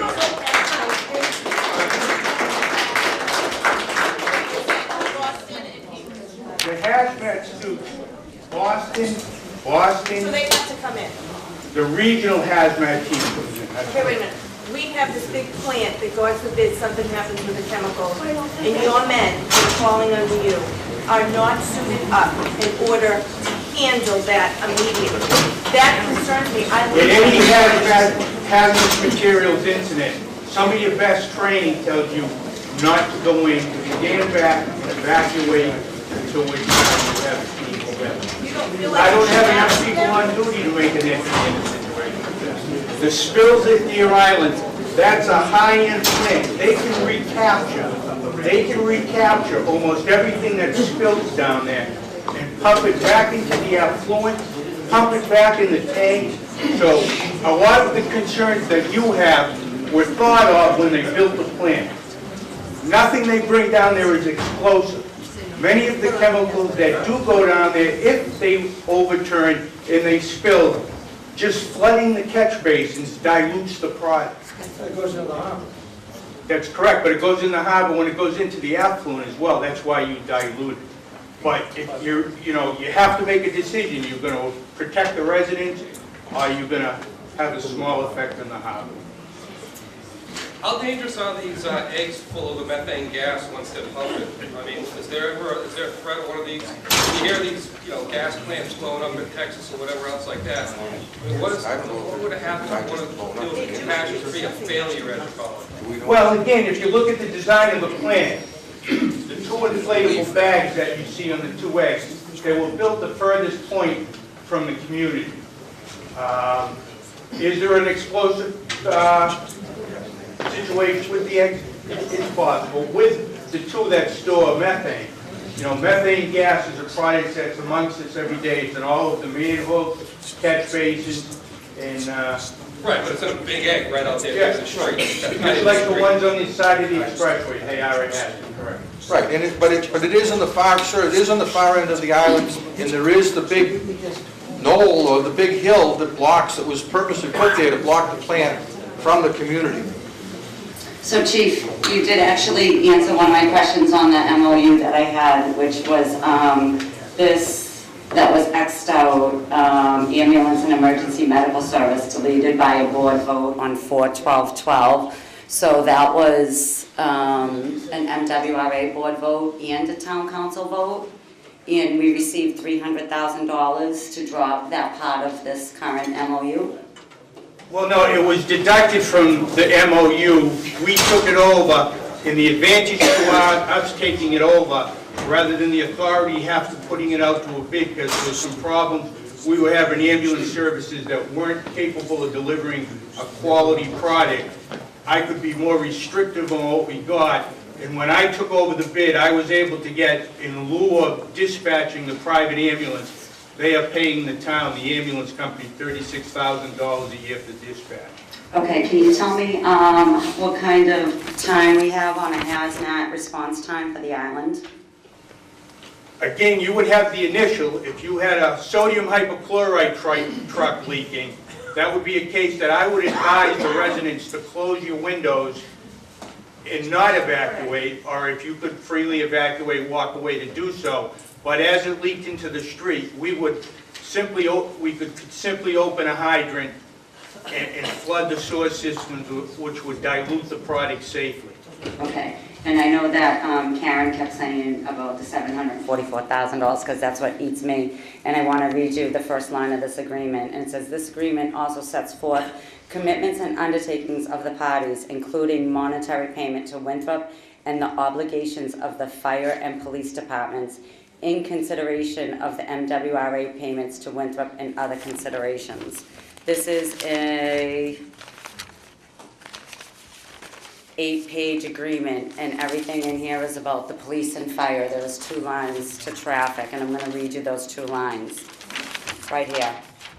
Traffic management. With respect to traffic management, the MWRA shall, A, take reasonable and practical efforts to limit trucks and other vehicular traffic to and from Deer Island, generally respecting the parties' expectations on truck traffic volumes and frequencies. I expect them not to try to pass my bus, my school bus, in the morning. Everybody saw that video, right? Yeah. If you didn't, it's on YouTube. I expect them not to go past the stop sign at the end of Shirley and Taft's. If you haven't seen that video, I uploaded them today. That was the shift change at 3 o'clock. I didn't have time to post that, but they have posted on YouTube today. And I don't expect the chlorine trucks to blow the stop signs. The payments started at $650,000 annually 10 years ago. And yes, it was not this council that voted in this MOU. Did the 5-year clean out end? Is the 5-year clean out over down at Deer Island? In 2009, we had a community meeting with a Mr. Morris from the MWRA and Mr. Dalvento, my precinct counselor at the Winthrop Yacht Club. Is there any members from the MWRA during Mr. Morris's time here?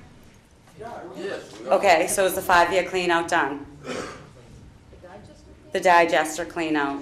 We were told that it was going to be done eggs 2 by 2 and it was going to take 5 years.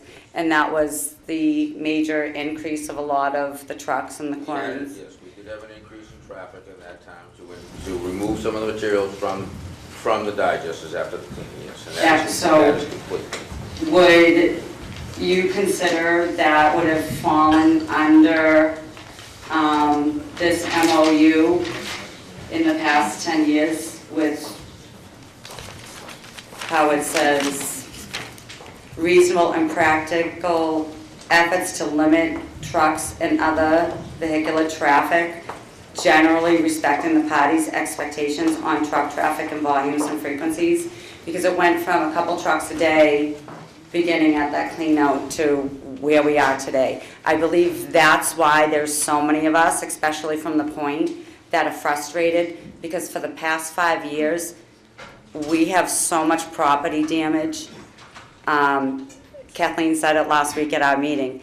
The bad child went undisciplined for 5 years, and there's enough blame to go around. Something should have been done 5 years ago when you came in and said you were going to clean out. The trucks were going to increase. I have the middle MOU, and if anybody wants to see that, there are pages here with the expected amounts of traffic volume expected once the island was done. So we can post those if anybody cares. You can go up the library. You can look them up. I would like town officials to make those available for people to see them on the website. But this is what was expected down for traffic at the island after the construction was done and it was running as a smooth plant. And this is not what we ended up with.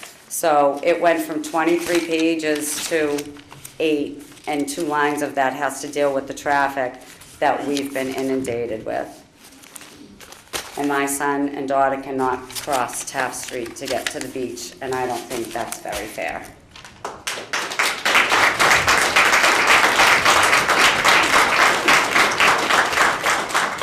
Mr. Osborne, you're up.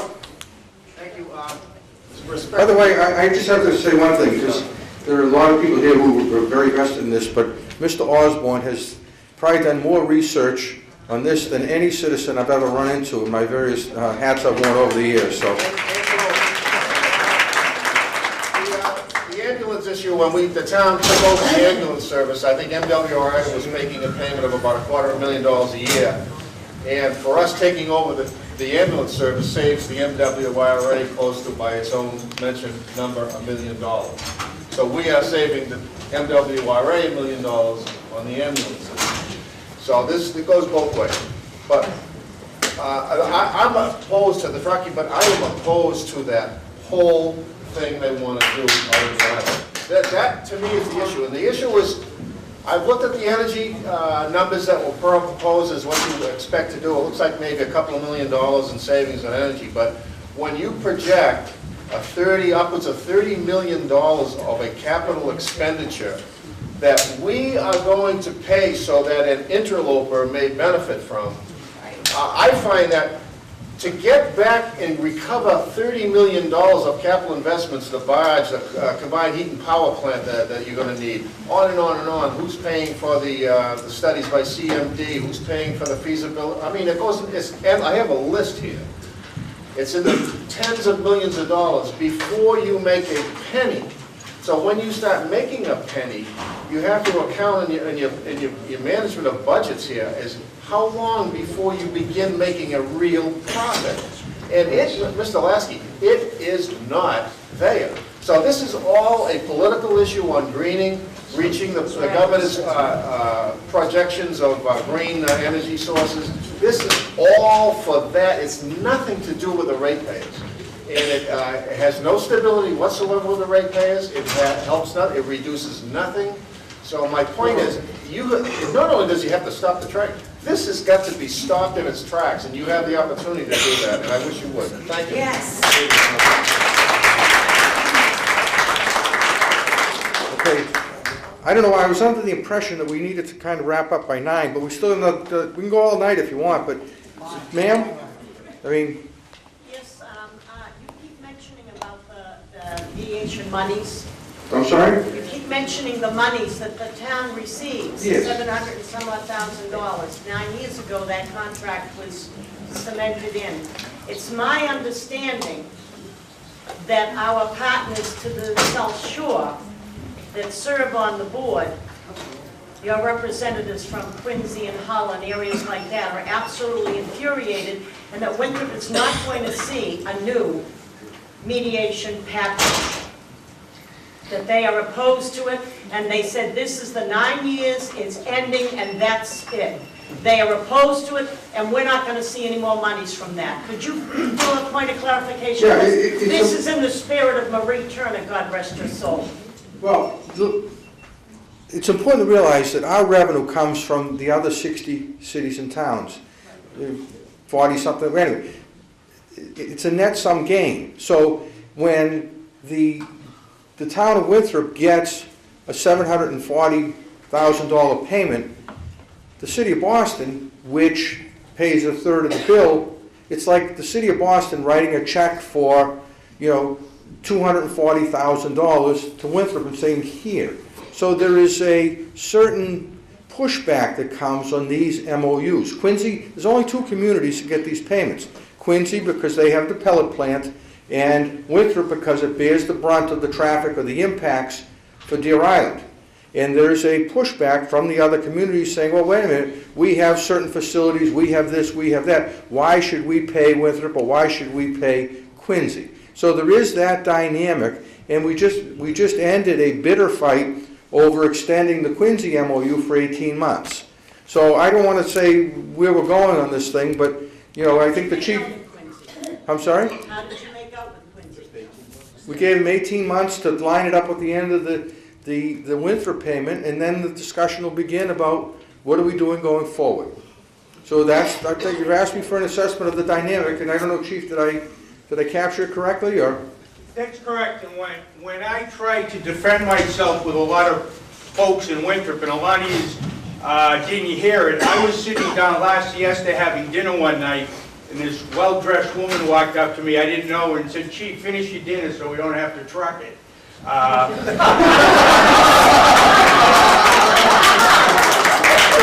been getting a little beat up on this as well. Again, when we were talking about the Board of Directors meeting, it's a far more sophisticated group than I thought I was getting involved with. And a lot of people said I did table it for a meeting when I thought it was moving faster than the town was aware of. But the deal was that it was a unanimous vote. I did vote for co-digestion for the simple reason that we are a year out from our mitigation package. being the chief of the fire department and the responsibility I have, and knowing how I got funded in the past, I'm thinking dollar signs as well. So it's a much bigger game because, as Mr. Lasky speaks, Boston gets 3 seats at the table because they're the big user. 2 of those gentlemen are just huge green folks. And when it comes to mitigation next year, I need their votes. And I have to look at the whole thing. The great job that we had done by Kathleen here tonight at the meeting, she had another hat on at the council meeting saying, I need $1.8 million for the schools. We have $1 million to spend. If we lose that 743, we have not many dollars left to spend as a town for the schools, for the fire, for the police, for the roads. We'll come up with a solution, but at the table, the board of directors meeting, and you can look at the minutes, how it got voted, I have to look at the whole picture, and I gotta keep Winthrop in to live another day on mitigation, because if I lose the 3 Boston votes, the mitigation package is dead. There is no more money, because that's who votes on the mitigation. It's not Fred, no, you guys are entitled to it. It's the board members that vote, and you are a little bit. Correct, the other communities could care less about Winthrop. Care less about Winthrop. So my deal, when I voted for co-digestion, it was to hold our place at the table for negotiations that are coming up in a year. Well, vote the budge. Okay. Mr. Gill? Fred, remain quiet. I want to congratulate Kathleen and her group for what they've done to pull this together. They came to a council meeting and they decided they wanted to do this as a group of individual citizens. I commend their actions. I look at another group, 2 other groups that have made tremendous success in town this past 2 years. The Winthrop's Worth It Committee, who got a new school overwhelmingly passed, and the Winthrop Parks Committee, who have been fixing parks. Enough of that. I have to say that forever, I have not been a believer in mitigation.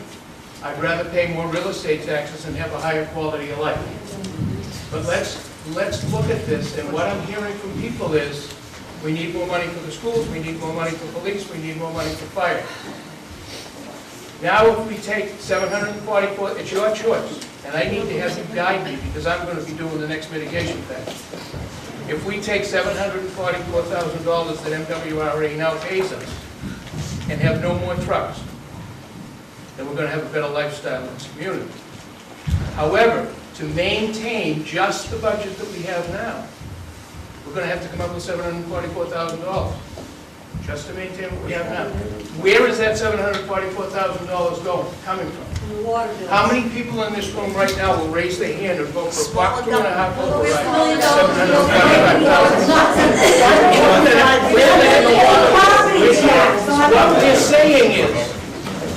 What we're saying is that we don't want any trucks and we'll give up our mitigation. And if that's what you want to do, I'd love to do that. That's fine with me. But we've got to come up with the money somewhere. Our Finance Commission chairman is here, and we have this discussion over and over again. If we spend more and don't raise more, or if we spend the same and raise less, it just doesn't work. So you have to let us know. Do you want trucks? I don't. You want a Prop 2.5 override? You want some other method of getting the money?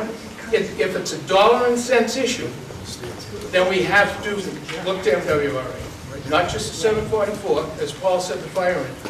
But if we don't need those, let's get rid of them. Let's tell them to barge everything. Can't we charge for the service? Blue shirt, nice blue shirt. In other words, you've got us over a barrel. That's the way. No, listen, we want to be good We days. agree or we don't agree. Right. However, we could, there's $187,000 that was given to for us to have that little boat that doesn't get any business. There's $187,000. I think it's unfair for you to put us over a barrel like that when it's our town that's being destroyed. This town was not built to handle what it was. Right, exactly. It was a little town. Point Shirley used to be like 12 winter people that lived there, 12 families, and the rest was all summer. The whole town has grown, but we haven't grown. We can't make our streets any larger. We can't handle any more, and it's not fair. That's Boston. This is Winthrop. Unfortunately, we're connected to it, and I wish we never were, because then you would have to barge the things. And I think to hold us over a barrel, over the money, believe me, I'd rather go out on the street and panhandle and give you the money than bring more trucks and more traffic and break our streets. What happens when they're on a narrow street and something happens and it breaks down and the next street is narrower than that when you're running those trucks back and forth? There's no other plans for that, are there? So you're going down Veterans Road and something happens, they're building there. Where do they go? Do they go on Shirley Street that's parked with one way? Do they go back up and try one of the other streets? It's not fair. Regardless of anything, to me, it is not fair to make us take all this on our shoulders. We live here, we love it. I've lived here since the day I was born, and I will be here till the day I go. But I don't want to see any more trucks. I am sick of it. I almost got killed a few weeks ago by one of your trucks because he came speeding down Taps and tried to make the corner, and if there had been a car parked in front of the church, no, not the church, but the rectory, I would have been dead now. So it's not just, it's not even the trucks, it's the fact that you've let things go, and now we're going to get the cameras, and we're going to get things that we should have had all along. So it's like to me, it's like a deal with the devil. We're damned if we do, and we're damned if we don't, so we have to make up our mind what we want, and I don't think we want any more trucks.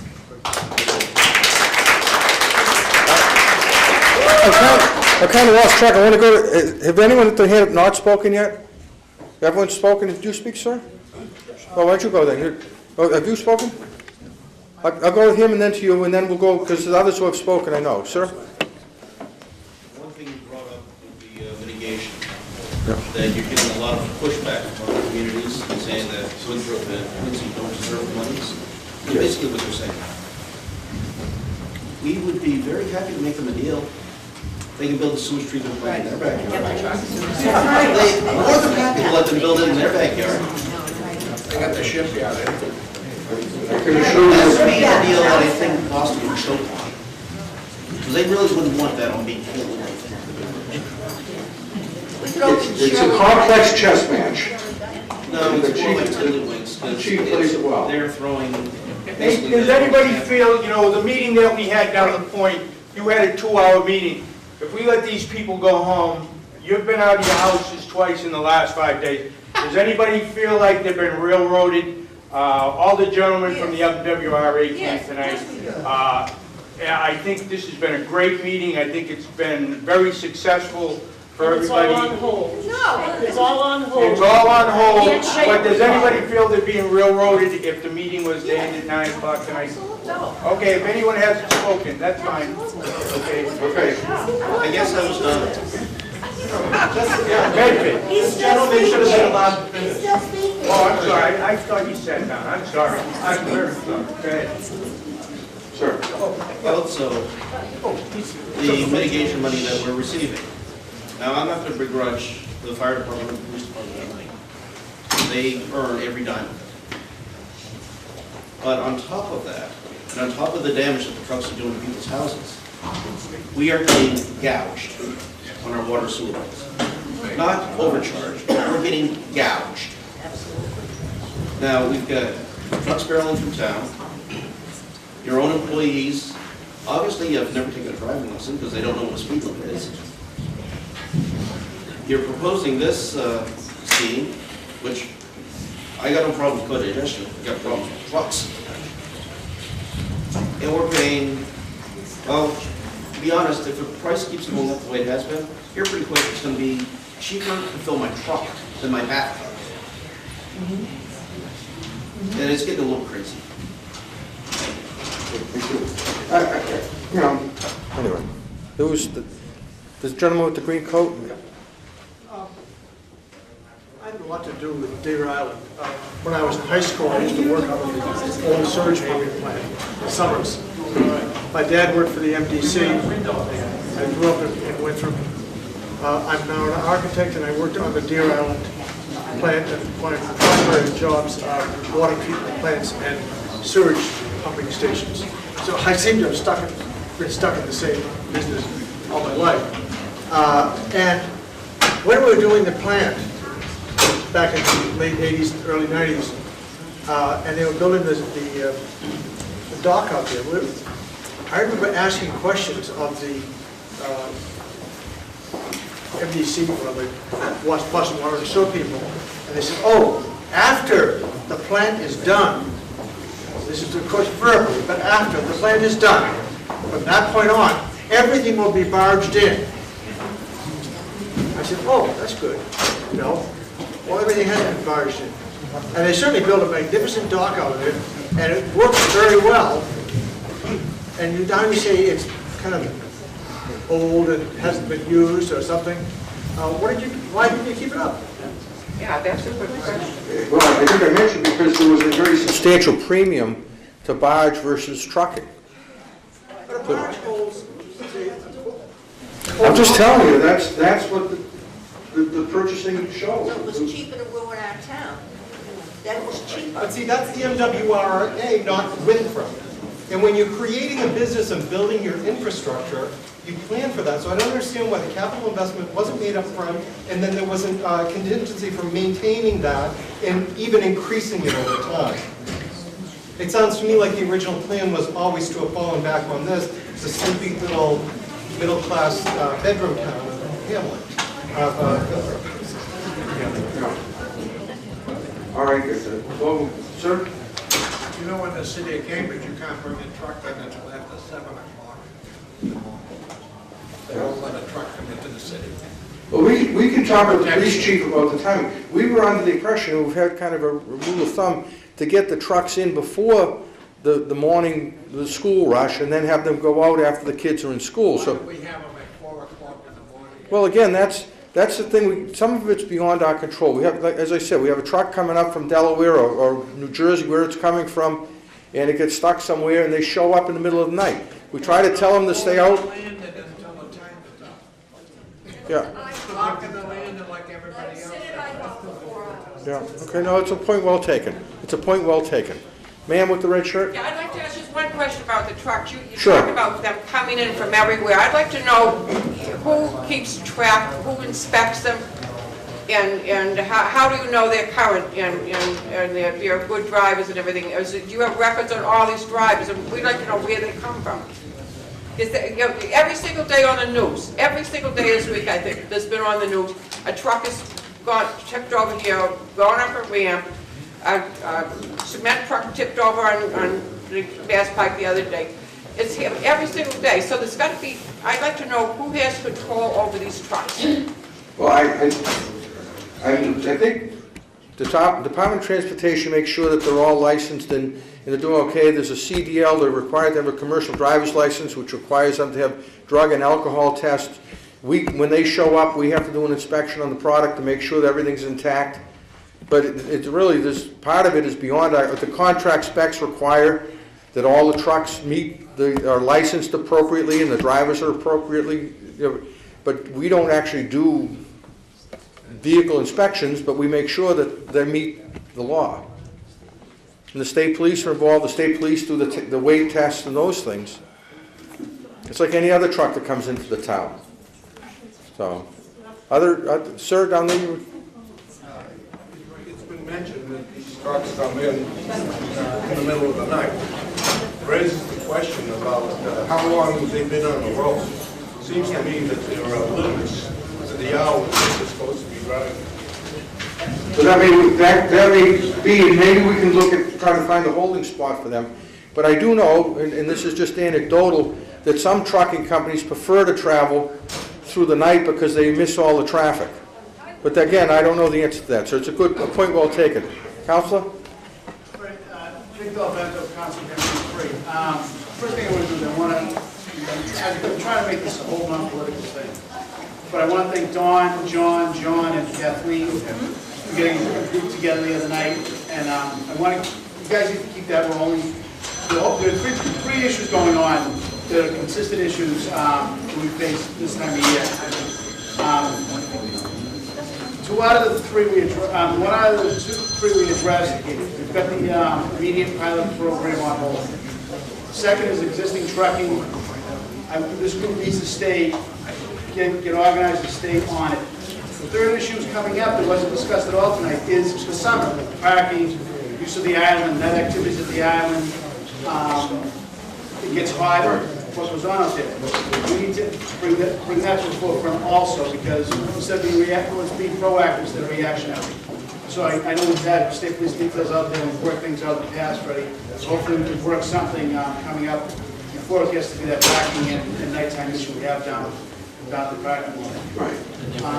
All I can ask is keep the group together. I've talked to Don and Kathleen. I talk to them, Kathleen, regularly. I'll be involved as much as the group wants me to. I'm going to try to stay out of it, so it's really a voice of the people. I don't want this thing to be hijacked politically. So I'm going to stop talking because I really don't want it political. I want the people to talk to the MWRA. I want the MWRA, as Freddie's been grateful tonight for doing, to come and listen. Not from just us politicians making speeches, but from the people, your actual real live concerns. And that's it. Any other questions? Sir? I did a calculation. This will be interesting. The mitigation is $744,000 for the town. The number of properties that pay property tax is 6,400. So the division comes to $116 per tax-paying household. So that's the difference. $116 a year increase in taxes if we gave up the mitigation. You've been waiting patiently. Yes, I have, Mr. Lasky. Very patient. Thank you. Probably because I have a big mouth, and you probably sense that. But I live up the point, and I'm just so confused why MWRA, who's in the business now of waste management, or going to get into waste management, which is very lucrative, I've been told, and if it's going to save you $15 million of fuel, I was in DOE, I worked for Governor Dukakis' legislative committee, so I know how things operate, I'm not a slouch. Sure. However, See you later. See you later.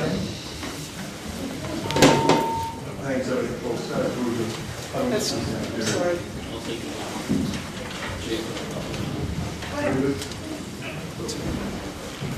I'm not a slouch, I'm not a slouch, but my biggest concern of just living down the point now is floods, okay? Yeah. Because of the rising waters. I am very confused. You seem like a very reasonable businessman. I'm a businessman. Why would you want to invest in Deer Island? Because we're on a sandbar. Shirley Street, right across the Yarrow, is a sandbar. You can barely get one car down. I have to pull over for the town truck or the town bus. You're thinking down the road. I know you're thinking down the road. You have to be. Of expansion, building. Are you trying to drive me out of the point? No, wait a minute. Seriously, let me finish. The reason why I'm saying that is because either eminent domain is eventually going to take us over, because for you to grow, we have to go. We don't have to grow. For you to grow, yes you do. For you to grow, I have to go. Because that's a very valuable piece of land, Point Shirley, for you. Very valuable. For accessing, let me finish. Let me finish. We're not stupid. You're getting me excited here. You're getting dragged out. Come on. I know, I should have spoke earlier when there were more people here. But it's common sense to me that you want our land. No, we don't. Yes, you do. You know why? We don't. Do you know why? If you're going to bring all this expansion, all these trucks, for future waste management, which is where the mafia used to be in control of, and now you guys are in charge of, okay? Because the mafia, you drove the mafia out with Rico, so now you guys are going to be in charge of waste management, which is big bucks.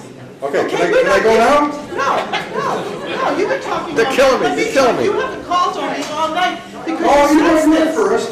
No, I didn't, I never got called on. Oh, I'm sorry. Never got called on. No, I didn't. I yelled out and asked you what the full expansion was of the trucks. So you did talk. I yelled out because I knew you weren't going to call me. You recognize a smart woman. Yes. I just want to know why you would want to expand on a sandbar unless you have expansion things in the future that you're not divulging to us. All right. Please, ain't going out? Yeah. I mean, Okay, first of all, we have no intention of expansion. What we're going to use is, when Deer Island was built, it was built with a lot of redundancy. And there are now 4 digesters that are redundant or empty. We're going to, this thing is going to use 3 or 4 of those empty digesters. So there's no need to expand, and there's no plan to the footprint of the plant. Everything will be in the footprint of the plant. So why are we doing this? 2 reasons. First off, we are an environmental agency. And so as an environmental agency, we look at a broader range of things, including the open space, which now, frankly, is a great asset to Winthrop. It could have been a gate across there or whatever, but the authority made a decision a long time ago, we're going to have open space. Now, so that's part of it. This is good for the environment. The other part of it, and more importantly, is energy is a huge cost center for us. And anything that gets us off the roller coaster of energy prices is a good thing. So if we can get to 75% energy independent, what goes on in the Middle East is less of an impact. The fact that they can't get the natural gas to us in the winter and prices spike doesn't matter to us. All across the authority, we're trying to become more and more energy independent on renewable sources. That's the bottom line about what this is about. It's about energy independence and using renewable sources of energy as opposed to the traditional, fossil fuels, and instead of letting that methane escape out of a landfill into the atmosphere and wrecking the greenhouse, we're going to use it and make electricity with it, which, by the way, will reduce the amount of diesel fuel we need to bring in by what? 100 and... How many gallons? Someone said it earlier. 150,000 gallons of diesel fuel that we brought in. So that's what it's about. Do you think Shirley Street is really an accessible road for your future? It's a very difficult situation. It's a small road. It's a narrow road. There's only one. And there's only one. But let me say this. That die was cast, and you're going to get mad when I say this, in 1890 when all the pipes were started being brought to that island. And so when they came to site the new treatment plant, where are they going to put it? They put it where the pipes are. So, Mr. Flanagan, Chief Flanagan, I love him dearly, but not every town has a treatment plant to afford a truck. Of the 60 communities that we serve, 2 get payments from us like that. Winthrop and Quincy. $750,000 is a lot of money. Well, we could debate that. We could debate that. It's not a lot of money.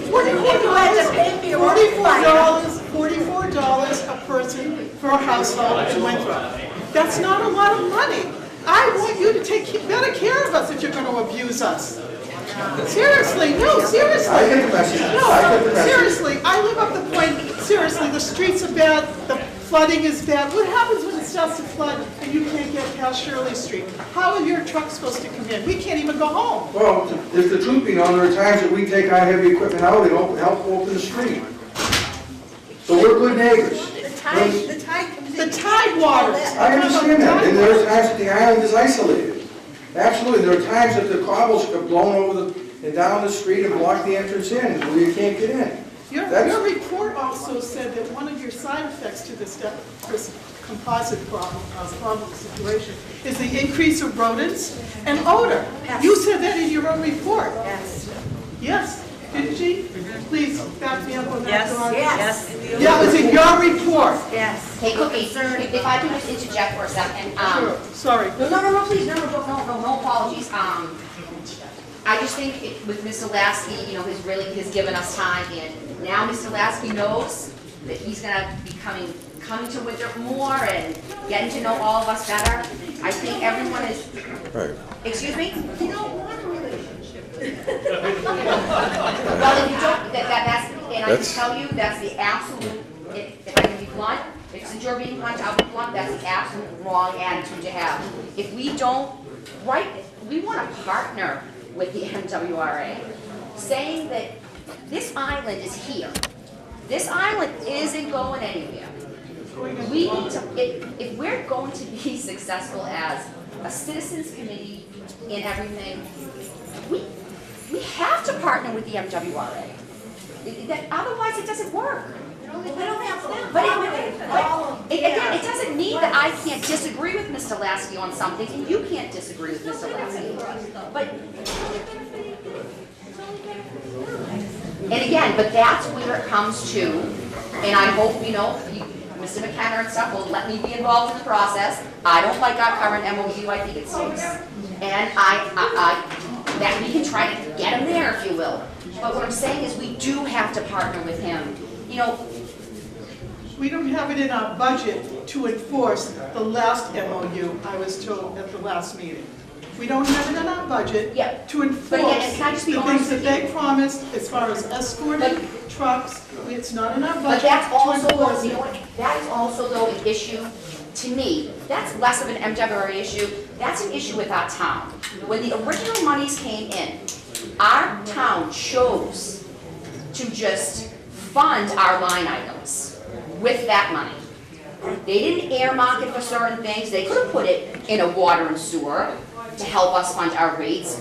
They chose to, I can't think of the right words, I'm not a financial guy, but woman, what the town chose to do at that point was just to fund our regular line items.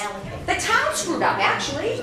The MWRA didn't screw up with that, the town did. All I'm saying is I think Mr. Lasky has really given, in my opinion, a great deal of time. We are going to have more meetings, and at this point, I just think I think we should respectfully let Mr. Lasky and his colleagues go. That's just my 2 cents. That gentleman down the back's been waiting. Real quick, sir.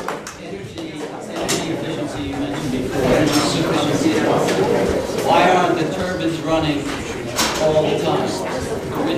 Well, unless they're down for maintenance or some issue like that. They've only been on, all 3 of them, I've seen them in the last 2 years, all 3 of them running maybe 10-15% of the time. Together? Yeah, well, one of the little one, well, we can talk offline on that. Before everyone goes, I'd just like to thank you for coming out tonight. And really, I know that you have very strong feelings, but I thank you for your courtesy in which you treated me and the staff tonight. I think you've given us a lot to think about. And I thank you very much. Thanks.